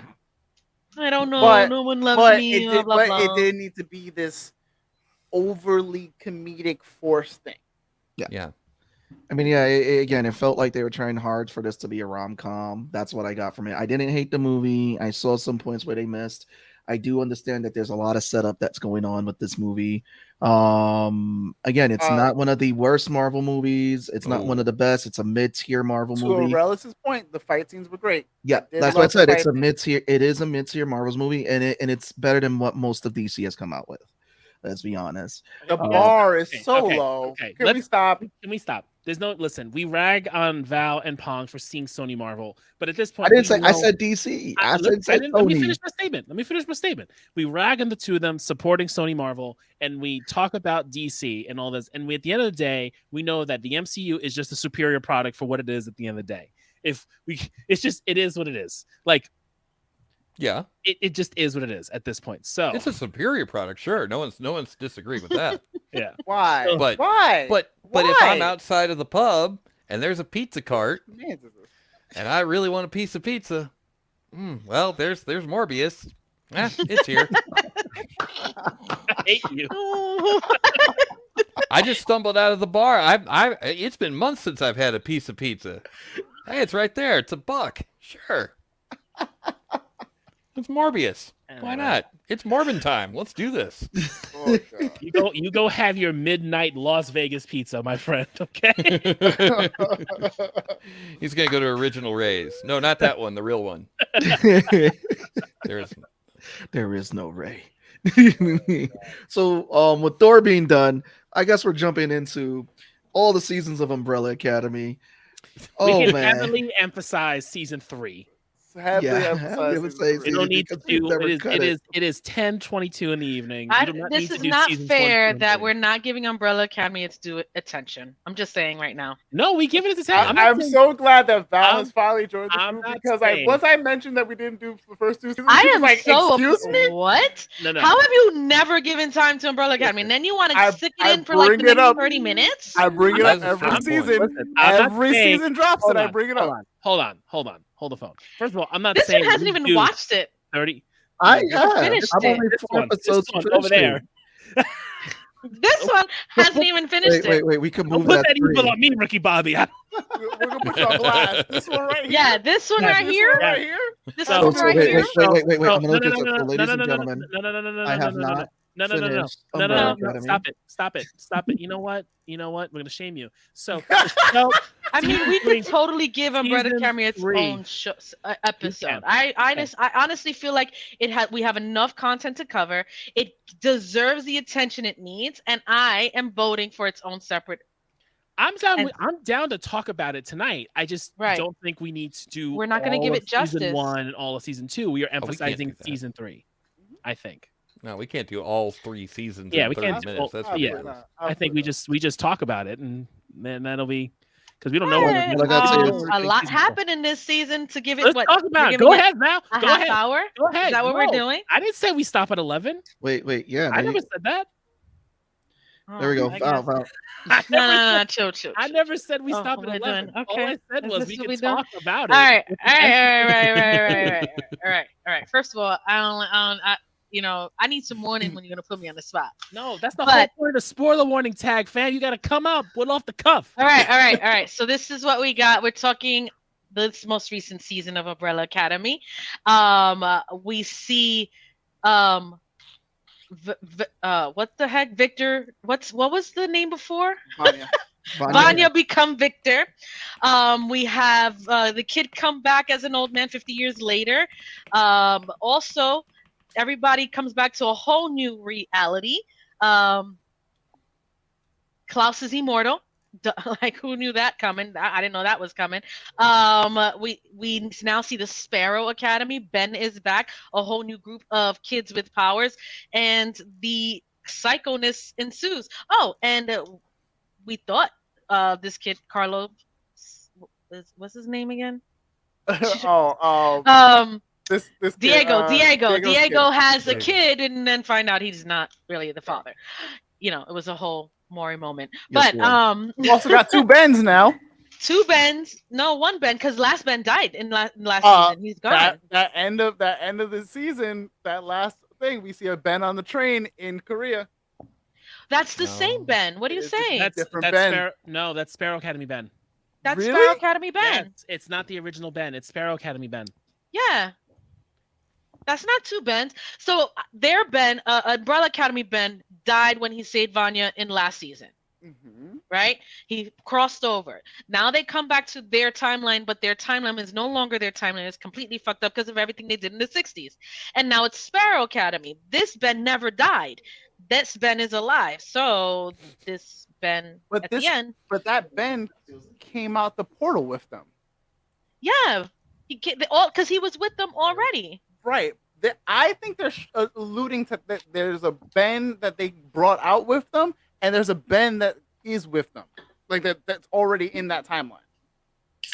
What? No, I think it's Sparrow. I think it's Sparrow Academy. that's Ben. Sparrow Academy Ben, because Umbrella Academy Ben is gone.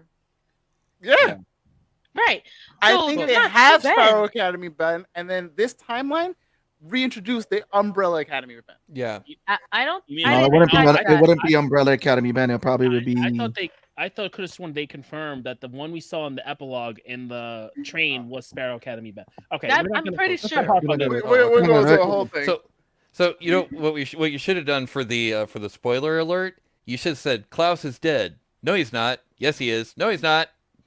That's really funny. To be, also, I tried to funny send that to you point, in Discord. I wasn't paying attention. The actor who portrays him also plays an immortal character on his original show that he played, or I saw him on, in Misfits. Yep. I And love and Misfits. he literally found out the same way, like more or less. He Yes. was like, "Oh shit, I'm immortal!" Right. I was crying laughing. That's awesome. That if you haven't seen Misfits, the Oh, BBC version, it is go so watch it. worth Good. it. Definitely watch it. Such a good show. Yeah, but I just think there's so much going on in this show. This season I have to rewatch because it was very confusing in certain aspects.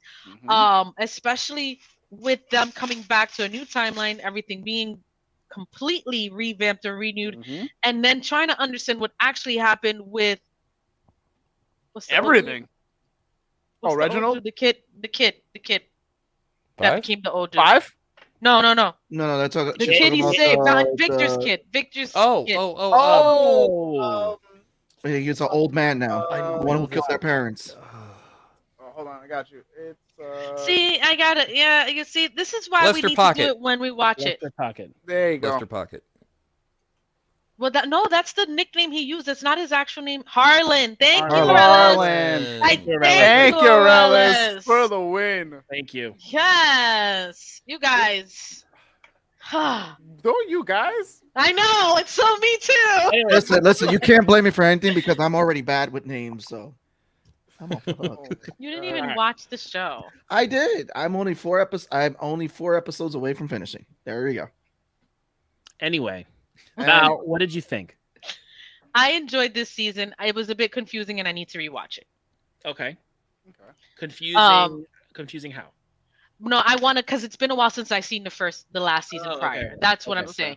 Okay. So I had tried to watch a recap. I just feel like it wasn't enough, and to bring it in. I know they were in the 60s. I know it's a different thing, but then they open up this because now they introduced this woman on the moon that we find out he was protecting. What's this coming into at the end of it, and this alternate universe that they walk through, their universe dies and gets shattered or whatever. They now recreate the universe again, and none of them have their power now. So I'm a little bit confused at how it ended, and where do they go from here, kind of thing. I wasn't happy with the ending. Outside of that, the show was well. I'm gonna say right now, it's all open to writers because that is not where the comic is at. Nope. So the comic has three trade backs out. The first one, Oh, the third one did come out. I wasn't sure. third one did come out. Which It just called- wasn't. It just wasn't ready by the time they started writing. Yes, and it wasn't a trade paperback yet. So the third one just came out. That's about Hotel Oblivion, but Hotel Oblivion is vastly different from in the comic to what we see. And then the Sparrow Academy shows up, but at the end of Hotel Oblivion, where in this one they mixed the Sparrow Academy and Hotel Oblivion. wow. Comic book 4 will be about the Sparrow Academy and the other kids that Hargreaves did not get, and we'll see how that goes. So season I wanna 4 see that. though is completely different. I mean, all 3 seasons have been vastly different from the source material. But like this is now they're not even adapting anything or bringing anything that's written. This is all just going to be original content Right. that the writers are going to create, which I'm But sure will be blessed I by think the Gerard Way. I think they're still like in tandem working with Gerard Way on it, which is great. I gotta say though, I do like how they handled the family with Victor and everything. I thought Oh, that was really good. great. I love Yeah. that. That was That so was- good. Yeah. And again, I think that and it's the cast and everybody coming together, and it's just like it was just a nice, like, yeah, you're still my sibling. Doesn't matter. Luther was probably the most adorable part. Throw him He a just- party? Let's throw him a party. Like, Like, it's like Luther, like, relax, it's fine. I love when Diego's like, "Do you feel loved?" He's like, "All right, good." yeah, Yeah. Diego has to be literally one of my favorite characters on the show. Yeah, Absolutely. He definitely- Absolutely. I feel like from what I've seen, he's definitely shined this season. He's definitely grown as a character.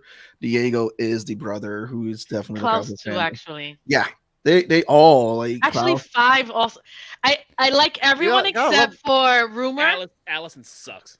She sucked. Yeah, I she, I she hate was her. horrible I this season. hated her this She was season. so- I hated her so much. I feel like we hate her more because they keep like giving her good, decent writing, but then like somehow fucking it up. It's like give her progress or make her the villain that we know she could be. Well, I think But that's don't like they keep having her take a step forward in a direction and then backtracking it, and it's like double down or don't do this shit because then she Right. just makes an for an annoying like character. I But also That too, whole it's- shit that she did with Luther, I hate it. So mad. But it's also too like Yeah, again, it's I that don't- whole I don't thing, like that family either. and everything, and then the fact that she's dealing with this loss, like she can never get her daughter back. Right. I don't care. get that. Lost I her, want man. I I don't want all of that. I do. I absolutely want all I of don't her care. story. I'm so I dismissed her. I'm so over her her entire character. I don't care. I don't But- care. Yeah. I think how they're handling her as a character is just trash. I think Yeah. they handle Victor way better. Mhm. Which is wild because like essentially they're two sides of the same coin. Like literally Allison could be the villain that everyone makes Victor to be every season. If given the proper like she just needs like Allison is the quintessential I've had a bad day. She's had a bad fucking couple weeks, couple months, couple years at this point. And then every time like she either gets it resolved or it feels like there's some resolution or whatever the case is, they just fucking dismiss it or just don't care about it. And then everyone's supposed to keep going. And then they show it in her interactions with other people. They're like, I'm supposed to feel this type of way. No, Allison, you don't have to feel that type of way. And I get it. I get where they did. It makes sense. And then they just fucking go, yeah, we don't care about your arc. We don't care about your story path. Nothing. And it's like we're gonna focus on all the other siblings. It's like I hated her. You're fucking killing me. I hated her this season. I'm not a big fan of Allison. She's just stupid. Yeah, I want to love her so much more. I honestly do. But I think that's the truth of that is it's the writing for the character that they're making you hate the character because of everything that understanding with the loss and everything, because it's like who knows what the setup that we're gonna get at the end game with this character with what's going on, because like let's say we get to this point where she can't get her daughter back and she can't get the love of like the guy who she spent time with in the 60s back, like it's just all that stuff is like it's all that madness that's building up in there. Pong, I'm tagging you in. Well, she ended up with him at the very end, right? Yeah. Okay. Yeah, All so right. they Yeah. coming back into this reality, and all of a sudden she's not only has a daughter, but Raymond's the father. Because remember, Allison's the one who made this present.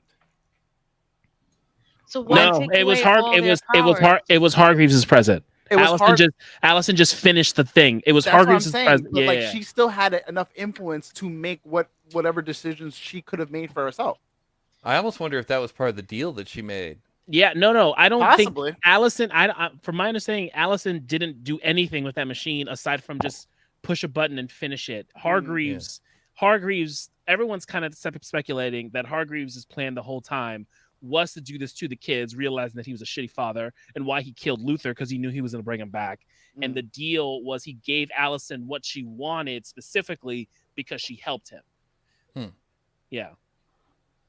Oh, I guess.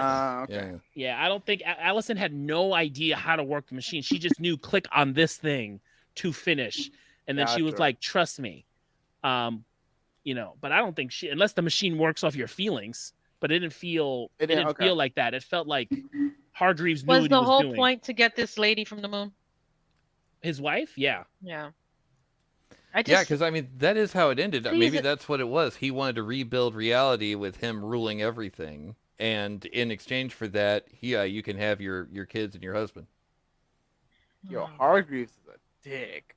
Totally. We knew from like the beginning, but good God, he's a dick. Oh, it's original. Raging cockmonger. Like he's up there. He's up there with like some of, but he's up there with some of like the worst anime dads of all time. He's up there. Because good God. No one beats Shao Tucker.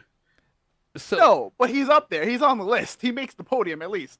So how awesome is Aiden Gallagher, the guy that plays Five? Fucking love I Five. love Five. First of How all, is he giving me my grandpa vibes? Like how is that how is he doing that? I love that they don't even question that he just drinks all the time because they're just like he's like fuck it. He's like I'm older than all you fucks. Like I know Right. this shit. right. Yeah. He's like, I'm on vacation. Like I think he's probably one of the best characters in the show. I Absolutely. love Five. I really do. He's been a fan casting for Damian Wayne for so long because of that energy that he has. For I can see Damian it. who? Damian Wayne. Wayne. Who's Damian Wayne? Oh, Batman. Okay, Mhm. sorry. It wasn't correlating just yet. It took me a second. Okay. I figured it was I Batman could see related, it. but I I didn't could know see it. how. Yeah, but we need I could see a it good though. Batman movie introduced to bring him in. Right. Yeah. Because I don't see them bringing him in. What was it? What's his face's Batman movies? Oh, definitely not. For Before you give me Sebastian. Damien, give me other yeah, Robins absolutely, first. I absolutely. mean, can we get a Absolutely. good Robin? No.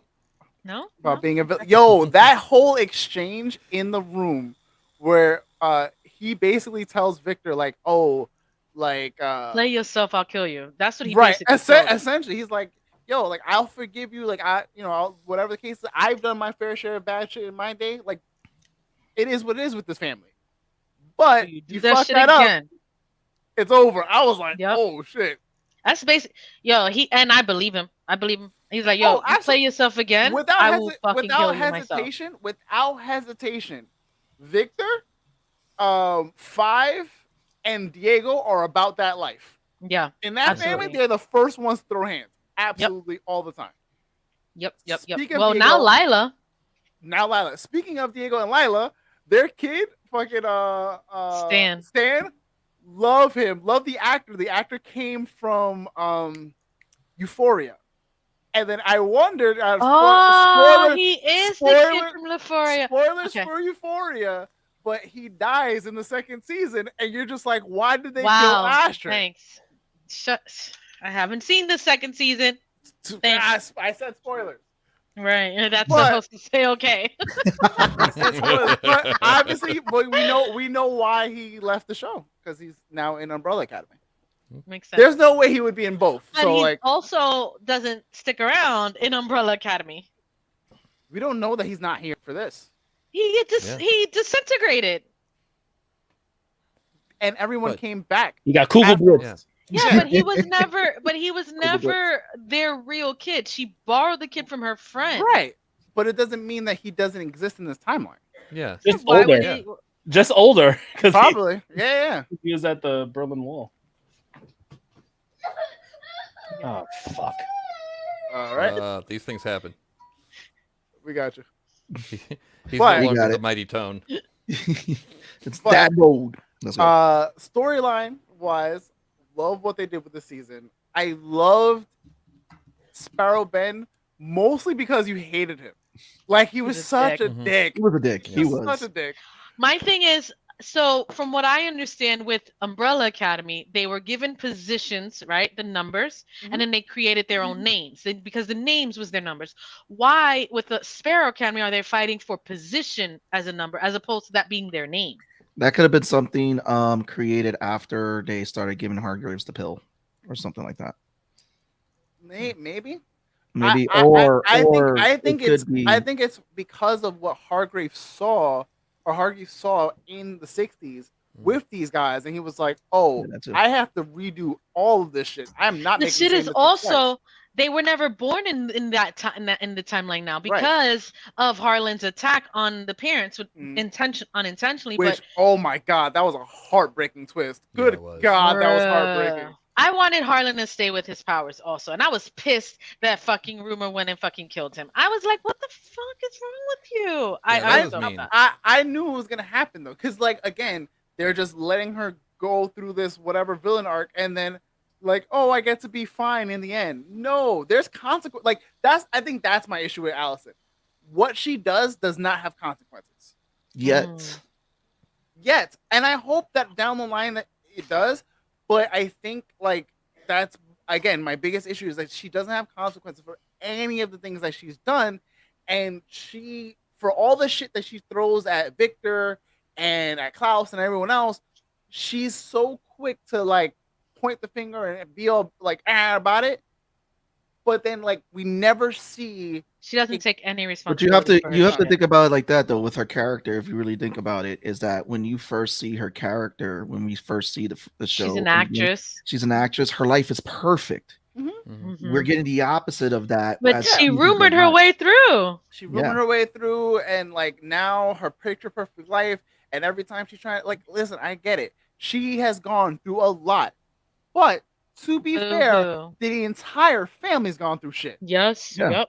Like my Five heart is living a second life. My heart was breaks trapped for in the fucking oh my Armageddon. god, 5, like that's fucked. That is his entire thing. He fell in love with a mannequin, bro. Like, oh yeah. Then I was like, which part of it? You fucking put Luther on the moon by himself for no reason. Just like, oh yeah, here's your mission: just explore space rocks and samples. So wait, I don't get that. Why would he put Luther on the moon if he's supposed to be guarding his wife, and not even telling him that his wife is over there? So he did that just to keep Luther busy and occupied, but knew that if anything happened, Luther would be there to protect his wife. Okay. Not knowing that I was his wife. Got it. Okay. Luther didn't know she was even up there. Luther, I guarantee Luther has no idea and would never. He's an idiot. He's an idiot. But if something happened on the moon, blindly. Right? What are you guys talking about? Luther. So Luther he's and an him idiot. being on the moon. Yeah. He's a fucking idiot. Oh, fucking Luther. He's in love. Wasn't he? I mean, I think that I do love the romance. Like, I do love the wedding. I do love that Luther guy. Because as much as he's an idiot, I love that they gave him his moment of like, just let him have a win. Right. Because he's been through a lot of shit. He's been through so much shit. Just let him have a fucking win. Let him have a win. And I think that's what the season was. Like, give certain people their wins because the end of the world is happening.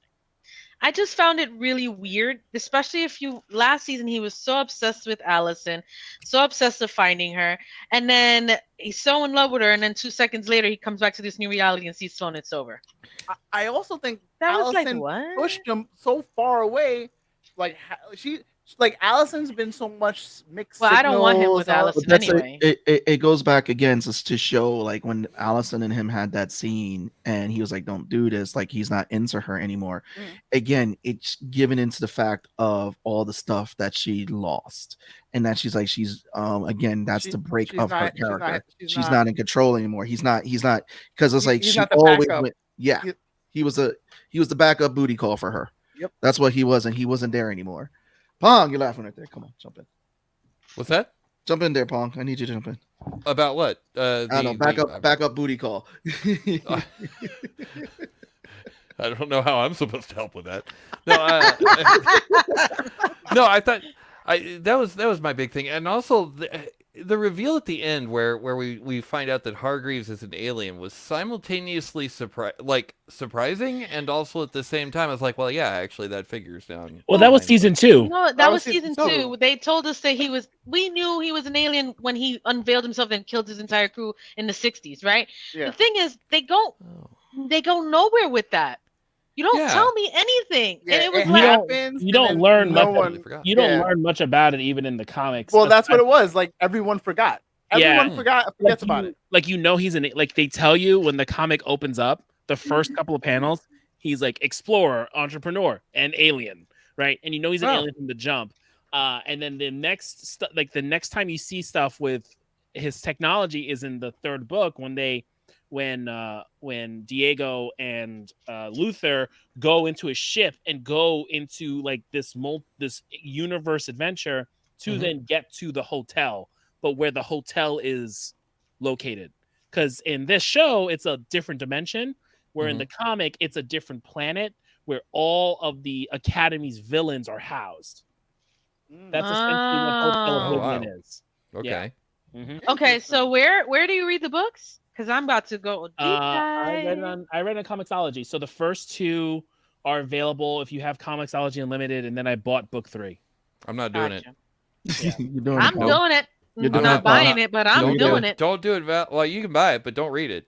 Like, just wait until the series is over. Otherwise, it's gonna mess up the series.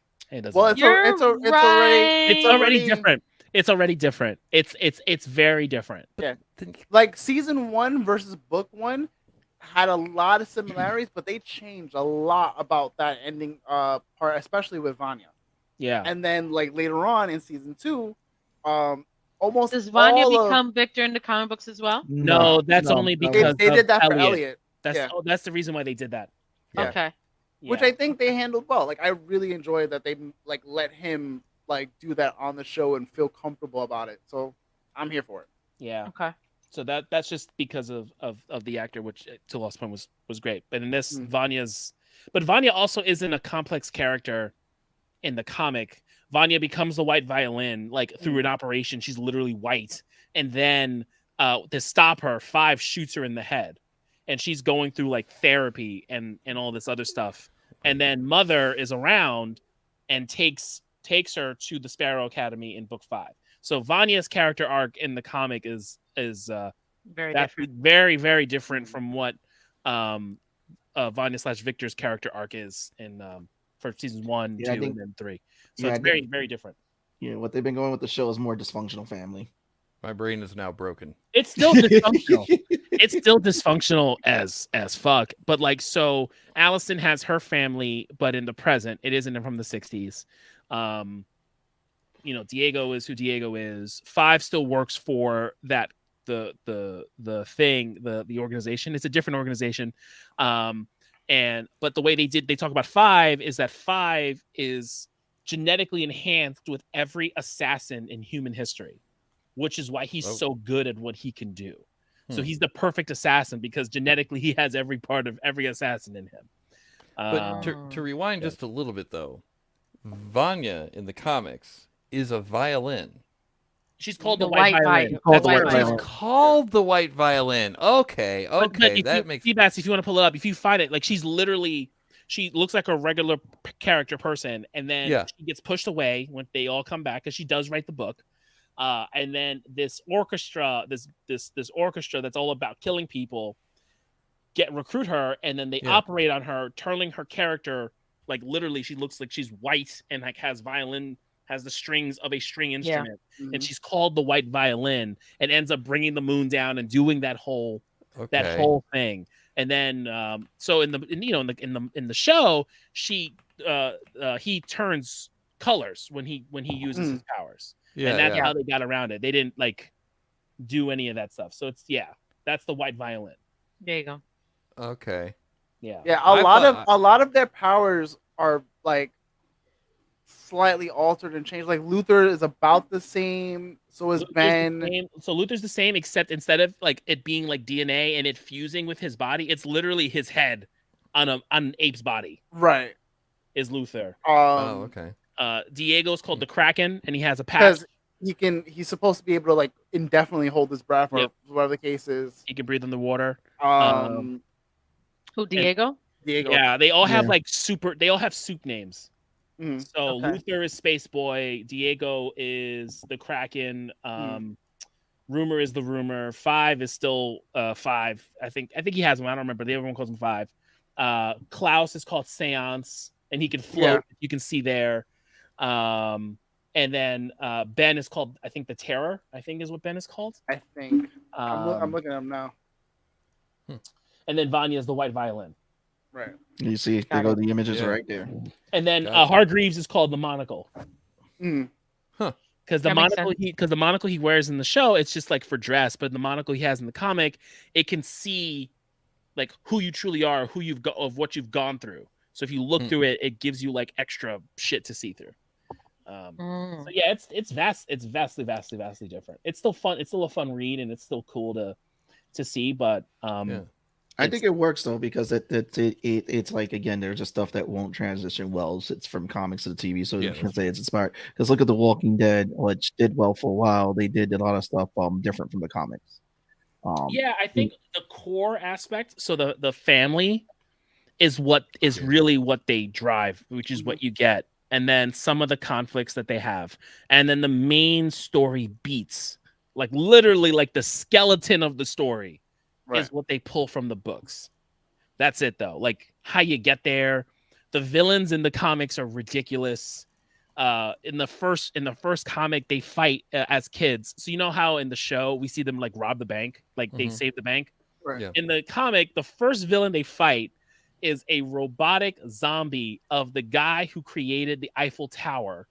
And the Eiffel Tower is a rocket ship, a robot that goes into the sky. And the Eiffel Tower is then replaced. Like their villains are ridiculous. Yeah, it is completely night and day different. Sounds extremely silly. Yes. Yeah. They have a Dr. Manhattan kind of villain. They have a whole. It's cool. Like they have like it's interesting of what they do, but it's where the show is really about the family and how how their conflicts are the issue, and it's the apocalypse just happens to be a thing they deal with, but it's really about the six of them. So I think that's how the show works, and I think it works that way, and what Netflix is trying to do, and why it stays on for why it's such a popular show, because I think all the actors bring it all in, and you get a really good story for all of them. Where the comics are just like a fun comic read, and it works in a comic, but the plot lines in the comic would not work for Netflix. It would have been canceled. Yeah. It would have been fucking canceled if you did the first book and you did it beat for beat. Yeah, comics are weird. Yeah, comics are super weird. It was a good adaptation, and plus you have like Gerard Way on set going, "All right, I know this is wild, but you guys want to like adapt it. Here's how you probably should do it, while still keeping a lot of the base of this comic."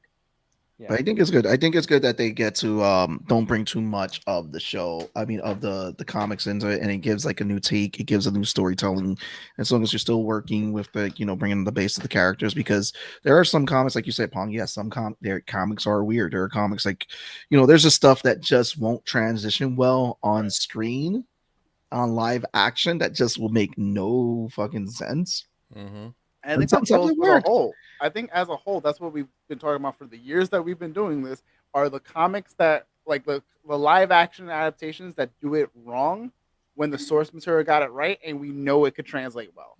Yeah, that's why we all get collectively mad, because we're like, this works, but you didn't do it. Why? Like what, know? And then there's the other stuff that they try to translate and it just doesn't work, and we're just like, who the fuck approved that? We don't talk about that nonsense. Not my Avatar. Right. That's just an example of how they fudged shit up. Wait, what are we talking about? The Avatar? Exactly. Last Airbender. There is no Last Airbender movie in Bossing Day. There is not. So, Pong, what we're going to do when we come on your show on the 22nd, we're going to be talking about why there is no live action Bossing Day. We're going to talk about why there's no live action Airbender. There will be. They are doing an adaptation, a Netflix show, right? Not anymore. Once the showrunners pulled. I mean, but we're getting the movies on Paramount. Okay. I believe it's Paramount. They're probably doing the movies on, because it owns all Nickelodeon. So we'll get the Avatar animated movies. I mean, they've been doing the books, so I mean, you've got source material. They just released a new book a couple weeks ago. Oh yeah, on Aang or one of the last Korra? The last Air Avatar, the one before him. It's the woman with and you see her in his visions when he talks to all of them in the last season. Yeah, it's about her. She was saying that she's a pacifist the whole nine. Yeah. Yeah. Because they did Kyoshi, and then now they're doing her book. Nice. And you don't need, what's his name? You don't need Sozin. Not Sozin. Roku. You don't need Roku because you get Roku's entire story in the show. I didn't hear about it. Yeah. Yeah. And then I think they do some Korra comics, and they do some. They did a set of Toph comics. I love Toph. Talking about her Metal Academy and everything. So they keep it up. So we'll see how that goes. Yeah. But anyway, aside from. Sorry, thanks. I appreciate episodes. I was just like, what? Blasphemy! You have to watch it. It's so good. That's I good. Really don't though. I really don't. It's a high recommend. High recommend. I tried. Everybody says it, but you gotta watch Airbender. I watched 2 episodes. I don't. It's fine. I gotta say, I think it gets better. I like it. Yeah. I liked it much better after book 1. Yes. Give it a shot. Give it a fair shot. Are we talking the comics or are we talking the Nickelodeon thing? No, the Nickelodeon like you get the first season and it's like it feels very kiddie in the first book, but when you get to Earth, book 2 and book 3, when he starts learning earthbending, it ggets really serious. It changes. The show towards the end of book 1 when he ends up in the Water King, the pole. North South is it what is South Pole? North Pole. Best way to compare. So Pong, you remember how in Harry Potter, the first book, the first movie felt very geared towards kids, and then after years of following them, it got darker and darker. Book 3, Book 3. Yeah. Book 3. That's how it is. Book 1 and 2 are fun, very cappy adventures, and then book 3 comes. Changes it. Yep. Book 3 is like, we're gonna give you Azkaban, and then book 4, we're gonna kill a kid. So right. Damn. Yeah. Wow, Nickelodeon. Well, I'm thinking, Pong. Do you watch Harry Potter?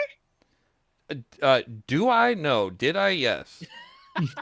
I mean, are you into Harry Potter? Have you seen them all? Oh no. Am I into? So I've seen them all. Yes. Okay. But am I in? More than Can I once. call myself a Harry Potter fan? No, absolutely not. You're okay. Pong, you're not a pothead? Oh God! I sure am. I don't have a problem with it. That can't be a thing. Is that a thing? No, it's not. It's a sea bass thing. We're gonna make it a thing. We can't make it a thing. We really don't have to make it a thing. It's not a thing. It's really not. And then Korra is interesting because Korra deals with more emotional traumas and things like that, and they really, Korra got the production of Korra got shafted because Nickelodeon didn't know what they wanted to do. Right. No, I thought Korra was very good, though. But Korra is very good. With the progression of the generation and how the story grows with her. I mean, I think Korra was also very good. Not as good as book 2 and 3 with Aang, but very good on its own. Yeah, Korra started to pick up life after, and then also too. So Korra is the reincarnation of the original character in Avatar: The Last Airbender. I feel like we need to. She's the next Avatar. So after Aang, it's Korra. And then the way it worked was that Nickelodeon wanted a sequel to Avatar, and they're like, okay, cool. So they did 1 season of Korra, and they're like, oh, and so it was supposed to be 1 season, and they were like, oh, let's do another one. So like, okay, we'll give you a 2nd season in which you find out the origin of the Avatar and go through this whole thing. That's probably one of my favorite parts. Makes it feel like it ends, and they're like, oh wait, no, we want seasons 3 and 4. So seasons 3 and 4 are literally connected together, but then. With season 4, Nickelodeon was like, fuck you. You don't get to be on cable. You have to watch it on the internet. Yeah. It was the whole Korra thing. They did everything in their power to make it a whole to do. Her ending up with Asami being you couldn't have them kiss. They had to hold hands. It was Nickelodeon did their whole thing to make this show not as good as it is, and people still love it, and people love Korra and relate to Korra. I think a lot of people relate to Korra more than to Aang, because she's more realistic to what people do. I mean, Aang is a monk, and people aren't real. That's not like a realistic, relatable character. However, you enjoy his entire cast. I mean, his friends around him. The whole story works for him. Sokka, I think, is one of the most relatable characters. I love. Oh my God, her and Sokka are probably my favorites. in that entire show. But it's According to what was it? What's his face? It's Soka from the What? movie. From the movie that we do.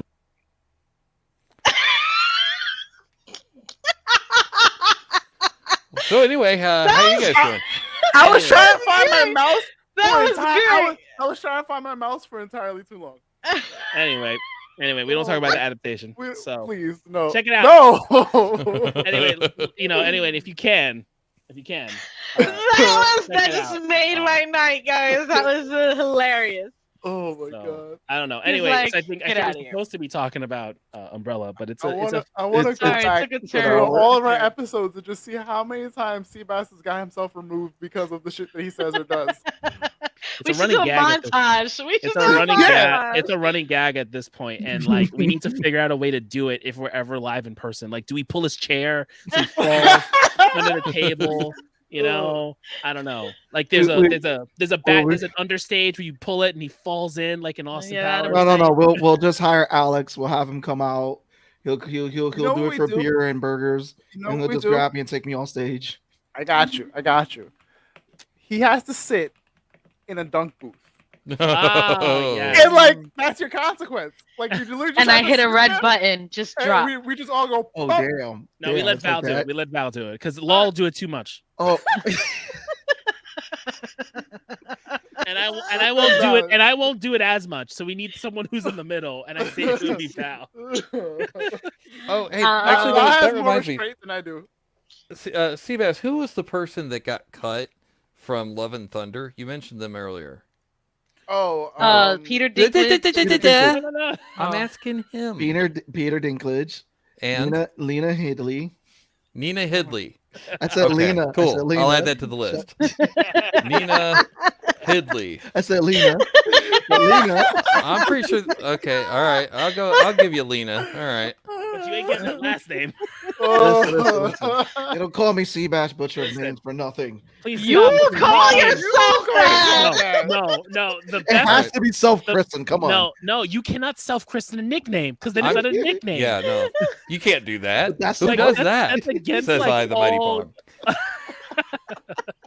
No, but I'm actually keeping a running list. So far we've got Taco Wadu and Nina Hidley. Well, you better buckle up for when we watch Game of Thrones because it's gonna be all fucked up.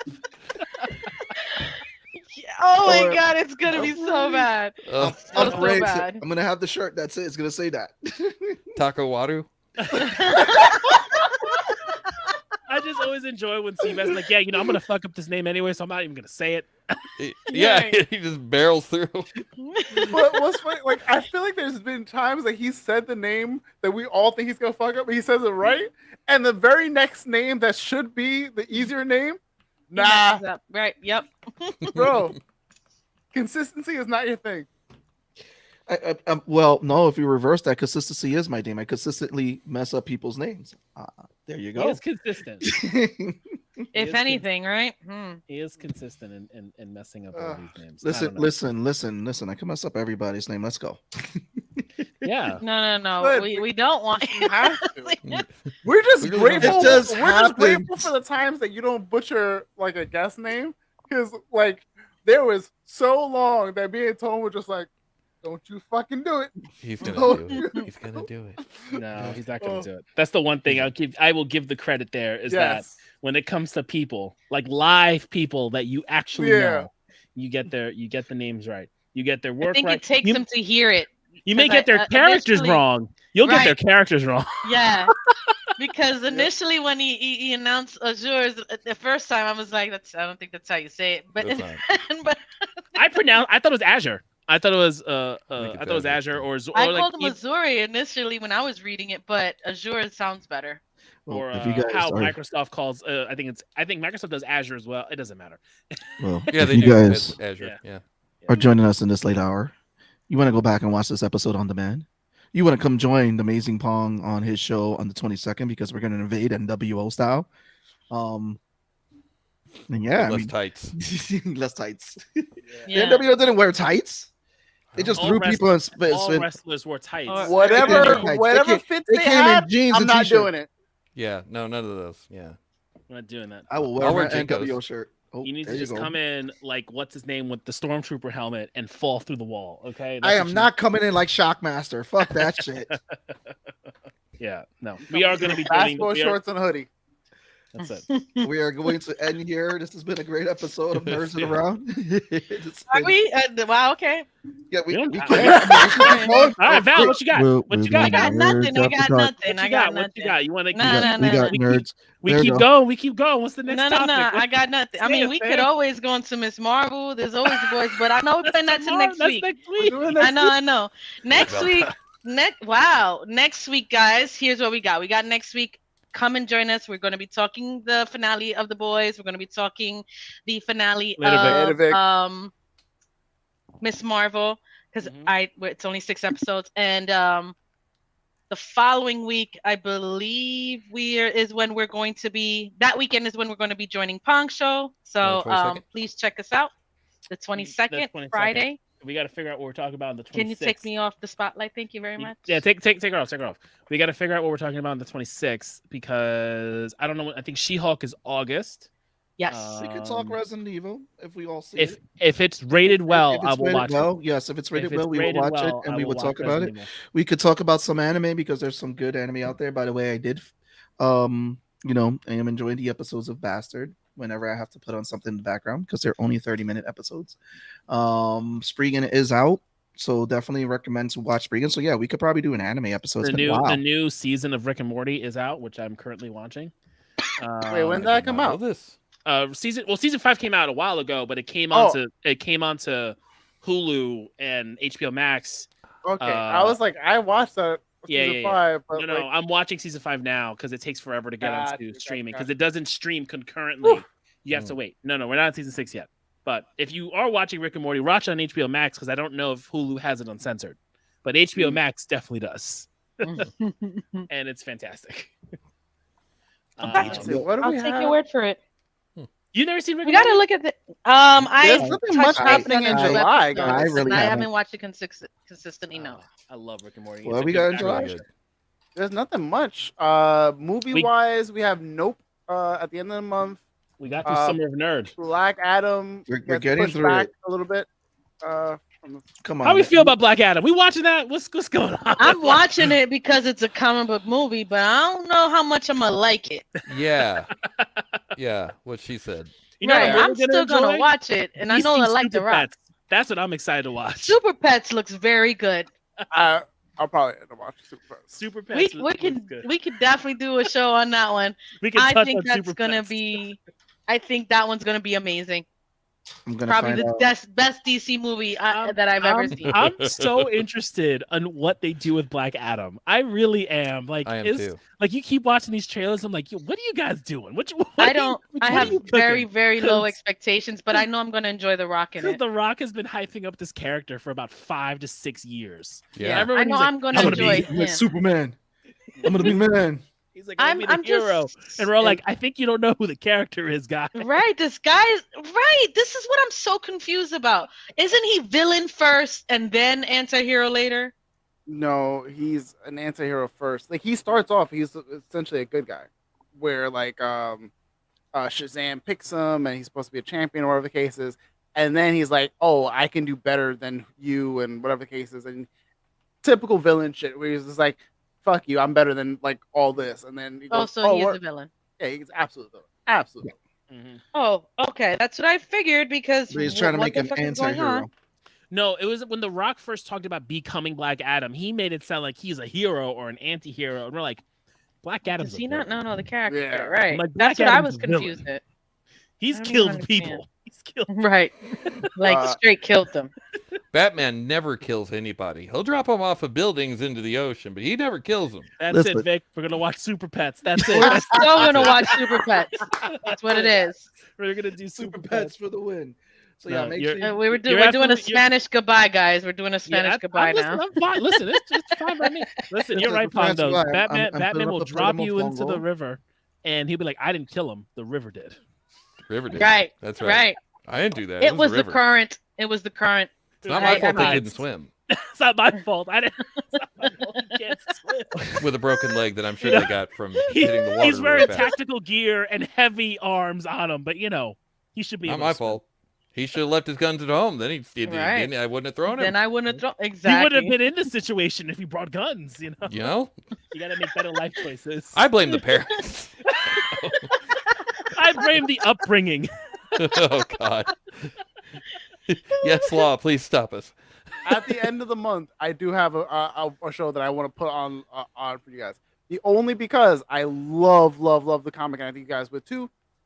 If you guys want like your Stranger Things fix, and you want like the 80s kind of suburban sci-fi kind of vibes, whatever the case is, Brian K. Vaughan, Cliff Chang wrote a series and did a series called Paper Girls that I absolutely fucking adore and highly recommend you guys check out. But Amazon picked them up and they're dropping a show on the 29th. It's one of those things that I heard about and I was like, no fucking way, until I realized, oh shit, yeah. So the 29th, Paper Girls, we can talk Ali about that Wong. for sure. Yo, like, I love her. I am 100% can't wait for this. Hopefully they don't fuck it up because it's actually a really, really good series. Like, Ali Wong wrote it, or she's starring in it? She's on the cast. Oh, okay, cool. This is a drama. I have no It's gonna keep it idea, up to honestly. watch. It's listed as a drama. But we could be here forever with this. Okay, This is a all good boy right. Sebastian. Yo, Seabass This is just is a trying to good- leave. Like, I don't No, I'm understand. saying, let's go to the green. Oh, okay. You just keep No, wait a like second, this what was did you leave. say? I mean, we still got 7 people watching us. I don't. Everyone's hanging out. They're just mean, chilling. Vic was like, "See you later," and then he came back. So- like, Oh, I'm gonna watch the Seabass. Woman King. You guys seen that trailer? The woman, The yes, what that was the one with Super Beast is on Netflix. this girl. Why can't Angela Davis? Yes. Is that- With Viola Davis. Viola Davis. Viola Davis. Angela Thank Davis. you. I was a little Uh, confused. First Mixing of all, that movie looks Viola John freaking Davis. awesome. That movie looks freaking awesome. Yeah. We definitely need to watch that. You got Super Beast. We watched The Princess on Sunday. Jackie and I. We watched that. That was it was interesting. It's all What's action. the princess? Oh. It's the Hulu original movie with Joey King. It's essentially she's trapped in the I tower heard about and she fights that. her way down through the Mm. tower. What is it on? What is it It's on on? Hulu. Hulu. Okay. It's a Hulu original movie. It's an hour and a half of her just fucking dudes up. It was entertaining. Okay. It was one of Okay. those like date movies. You go get food and you go see it and you're like, all right, cool, that was fun. A lot of shit makes no sense. A lot of it not needed, but it's violence. So as far as movies goes for July and August, I would say we got Nope, Super Pets, Bullet Train, which I highly want to see. And then as far as shows, we have Sandman August 5th. If we don't talk Sandman I again, know. I'm gonna riot. I know. Just so you guys know and Love fully you. aware. I'm probably not gonna do the Nope Oh, one. Vic got a good one. That's true. Gray Man is coming out. It is. Ooh, It yeah. is. That's We Have gotta you guys set up our seen- schedule for the next couple months. That's We what do. it You guys sounds like. We're just figuring Oh, things sorry, out. sorry, Belle. We do this live. Yeah, I know. We do this. We get everyone involved. Yeah, actually, that'd be We get fun. some Like we get the involvement. audience to be like, "Yo, what do you guys What do want you us want to talk watch? about? Also, Yeah, What do you guys one of- want us to watch?" Also, one of the things we've been wanting to do, and we did it with Pong, but Pong has been a regular on the Hold show. on. was like, Wait 1 second. We just I'm call sorry. you in and you jump into the show. I think I'm down. Oh, to have I people like do that. I So, like like, that as well. You that'd be know, dope. That'd be a you live want- little special. If That'd you be fun. if you want the link to jump in and give your And thoughts, Put your hot takes. give your hot takes, we will gladly take them. As I love that idea. you know, it worked once with Pong, and Pong was like, "Yo, send me the link," and then we did it. Send that link, fam. So, I came in You know. hot too. Yeah. so, you know, So one thing you guys need to check out. Here's my thing that I'll add. Okay. The new Star Trek series. Oh yeah, the Have new you Star seen Trek it? series have which been one? good. Which one? They've all been good. Which one? Not- Discovery. Discover? Discover's been good. Picard's been good. No, not those. The one with Blackballed? Yes. Yeah, that's What's the name that's the new spin-off one. Shit. Because Lost World. he also no. he played Pike in the second season of Discover. Yeah. And from that they gave Now him he his now spin-off he has show. his own show. Yeah, Blackball. Yeah, So he has his he own did. show. He did it. Yeah. He did a phenomenal job as Pike, and the Star Trek stuff that's been on Paramount Plus has been awesome. What in the hell is it called though? It's not Discovery. Strange New Worlds? No. Strange Yes, New Strange New Worlds. There you Worlds. go. Yes. It is so good. It is so good. I haven't given a damn about Star Trek since The Next Generation. I have not cared at all. I would still watch the movies. I enjoyed Next Generation. That's probably the only thing I really, really watched. Well, But Picard was an interesting take on the continuation of his character from The Next Generation. I also liked Voyager. We'll do that just for you, Vic. Oh, we'll do that man. just for you. You know, Vic, it wasn't on my list, but you know, now that you recommend There's it, 3 movies to go. There's Kissing Booth from 2018, Kissing Oh Booth my 2 God. from 2020, and Kissing Booth 3 from 2021. oh my god. I'll pass. No, we'll have Val watch it. We'll tape her eyes so she has to stare at everything. No, we won't do that. Yeah, when you guys do the Kissing Booth 3, yeah, I got a thing that day. Also, if you guys haven't watched, Anakin. if you guys want a feel-good show, go watch the Baymax show. It is adorable. It is fucking great. I love it. Looks adorable. You can never have enough Baymax. Mad they canceled the other show, but this was good. This was good. Yep. I don't Baymax. even know what that is. Big Hero 6. Baymax? Big Hero 6? Big Hero 6. Baymax? Big You Hero know 6. Baymax. You know Baymax. Oh, Yo, Big Hero 6. Val? Okay, yes. Val. I'm sorry, it was not hitting. It was not Val was hitting. It was about not to- hitting. Baymax, you know, Right, from the thing with yeah, Baymax. I Also, suppose I am so. excited because Overlord is back on Crunchyroll. Yo, Overlord the not for anime. I gotta nothing, get back- There's I gotta so get back to many anime. animes, like so many animes. Spy It's so Family, hard. Spy Family, Bastard, Spriggan. Devil's there a is so part-timer. many. I'm Season still 2 watching- finally dropping. Let's go, baby.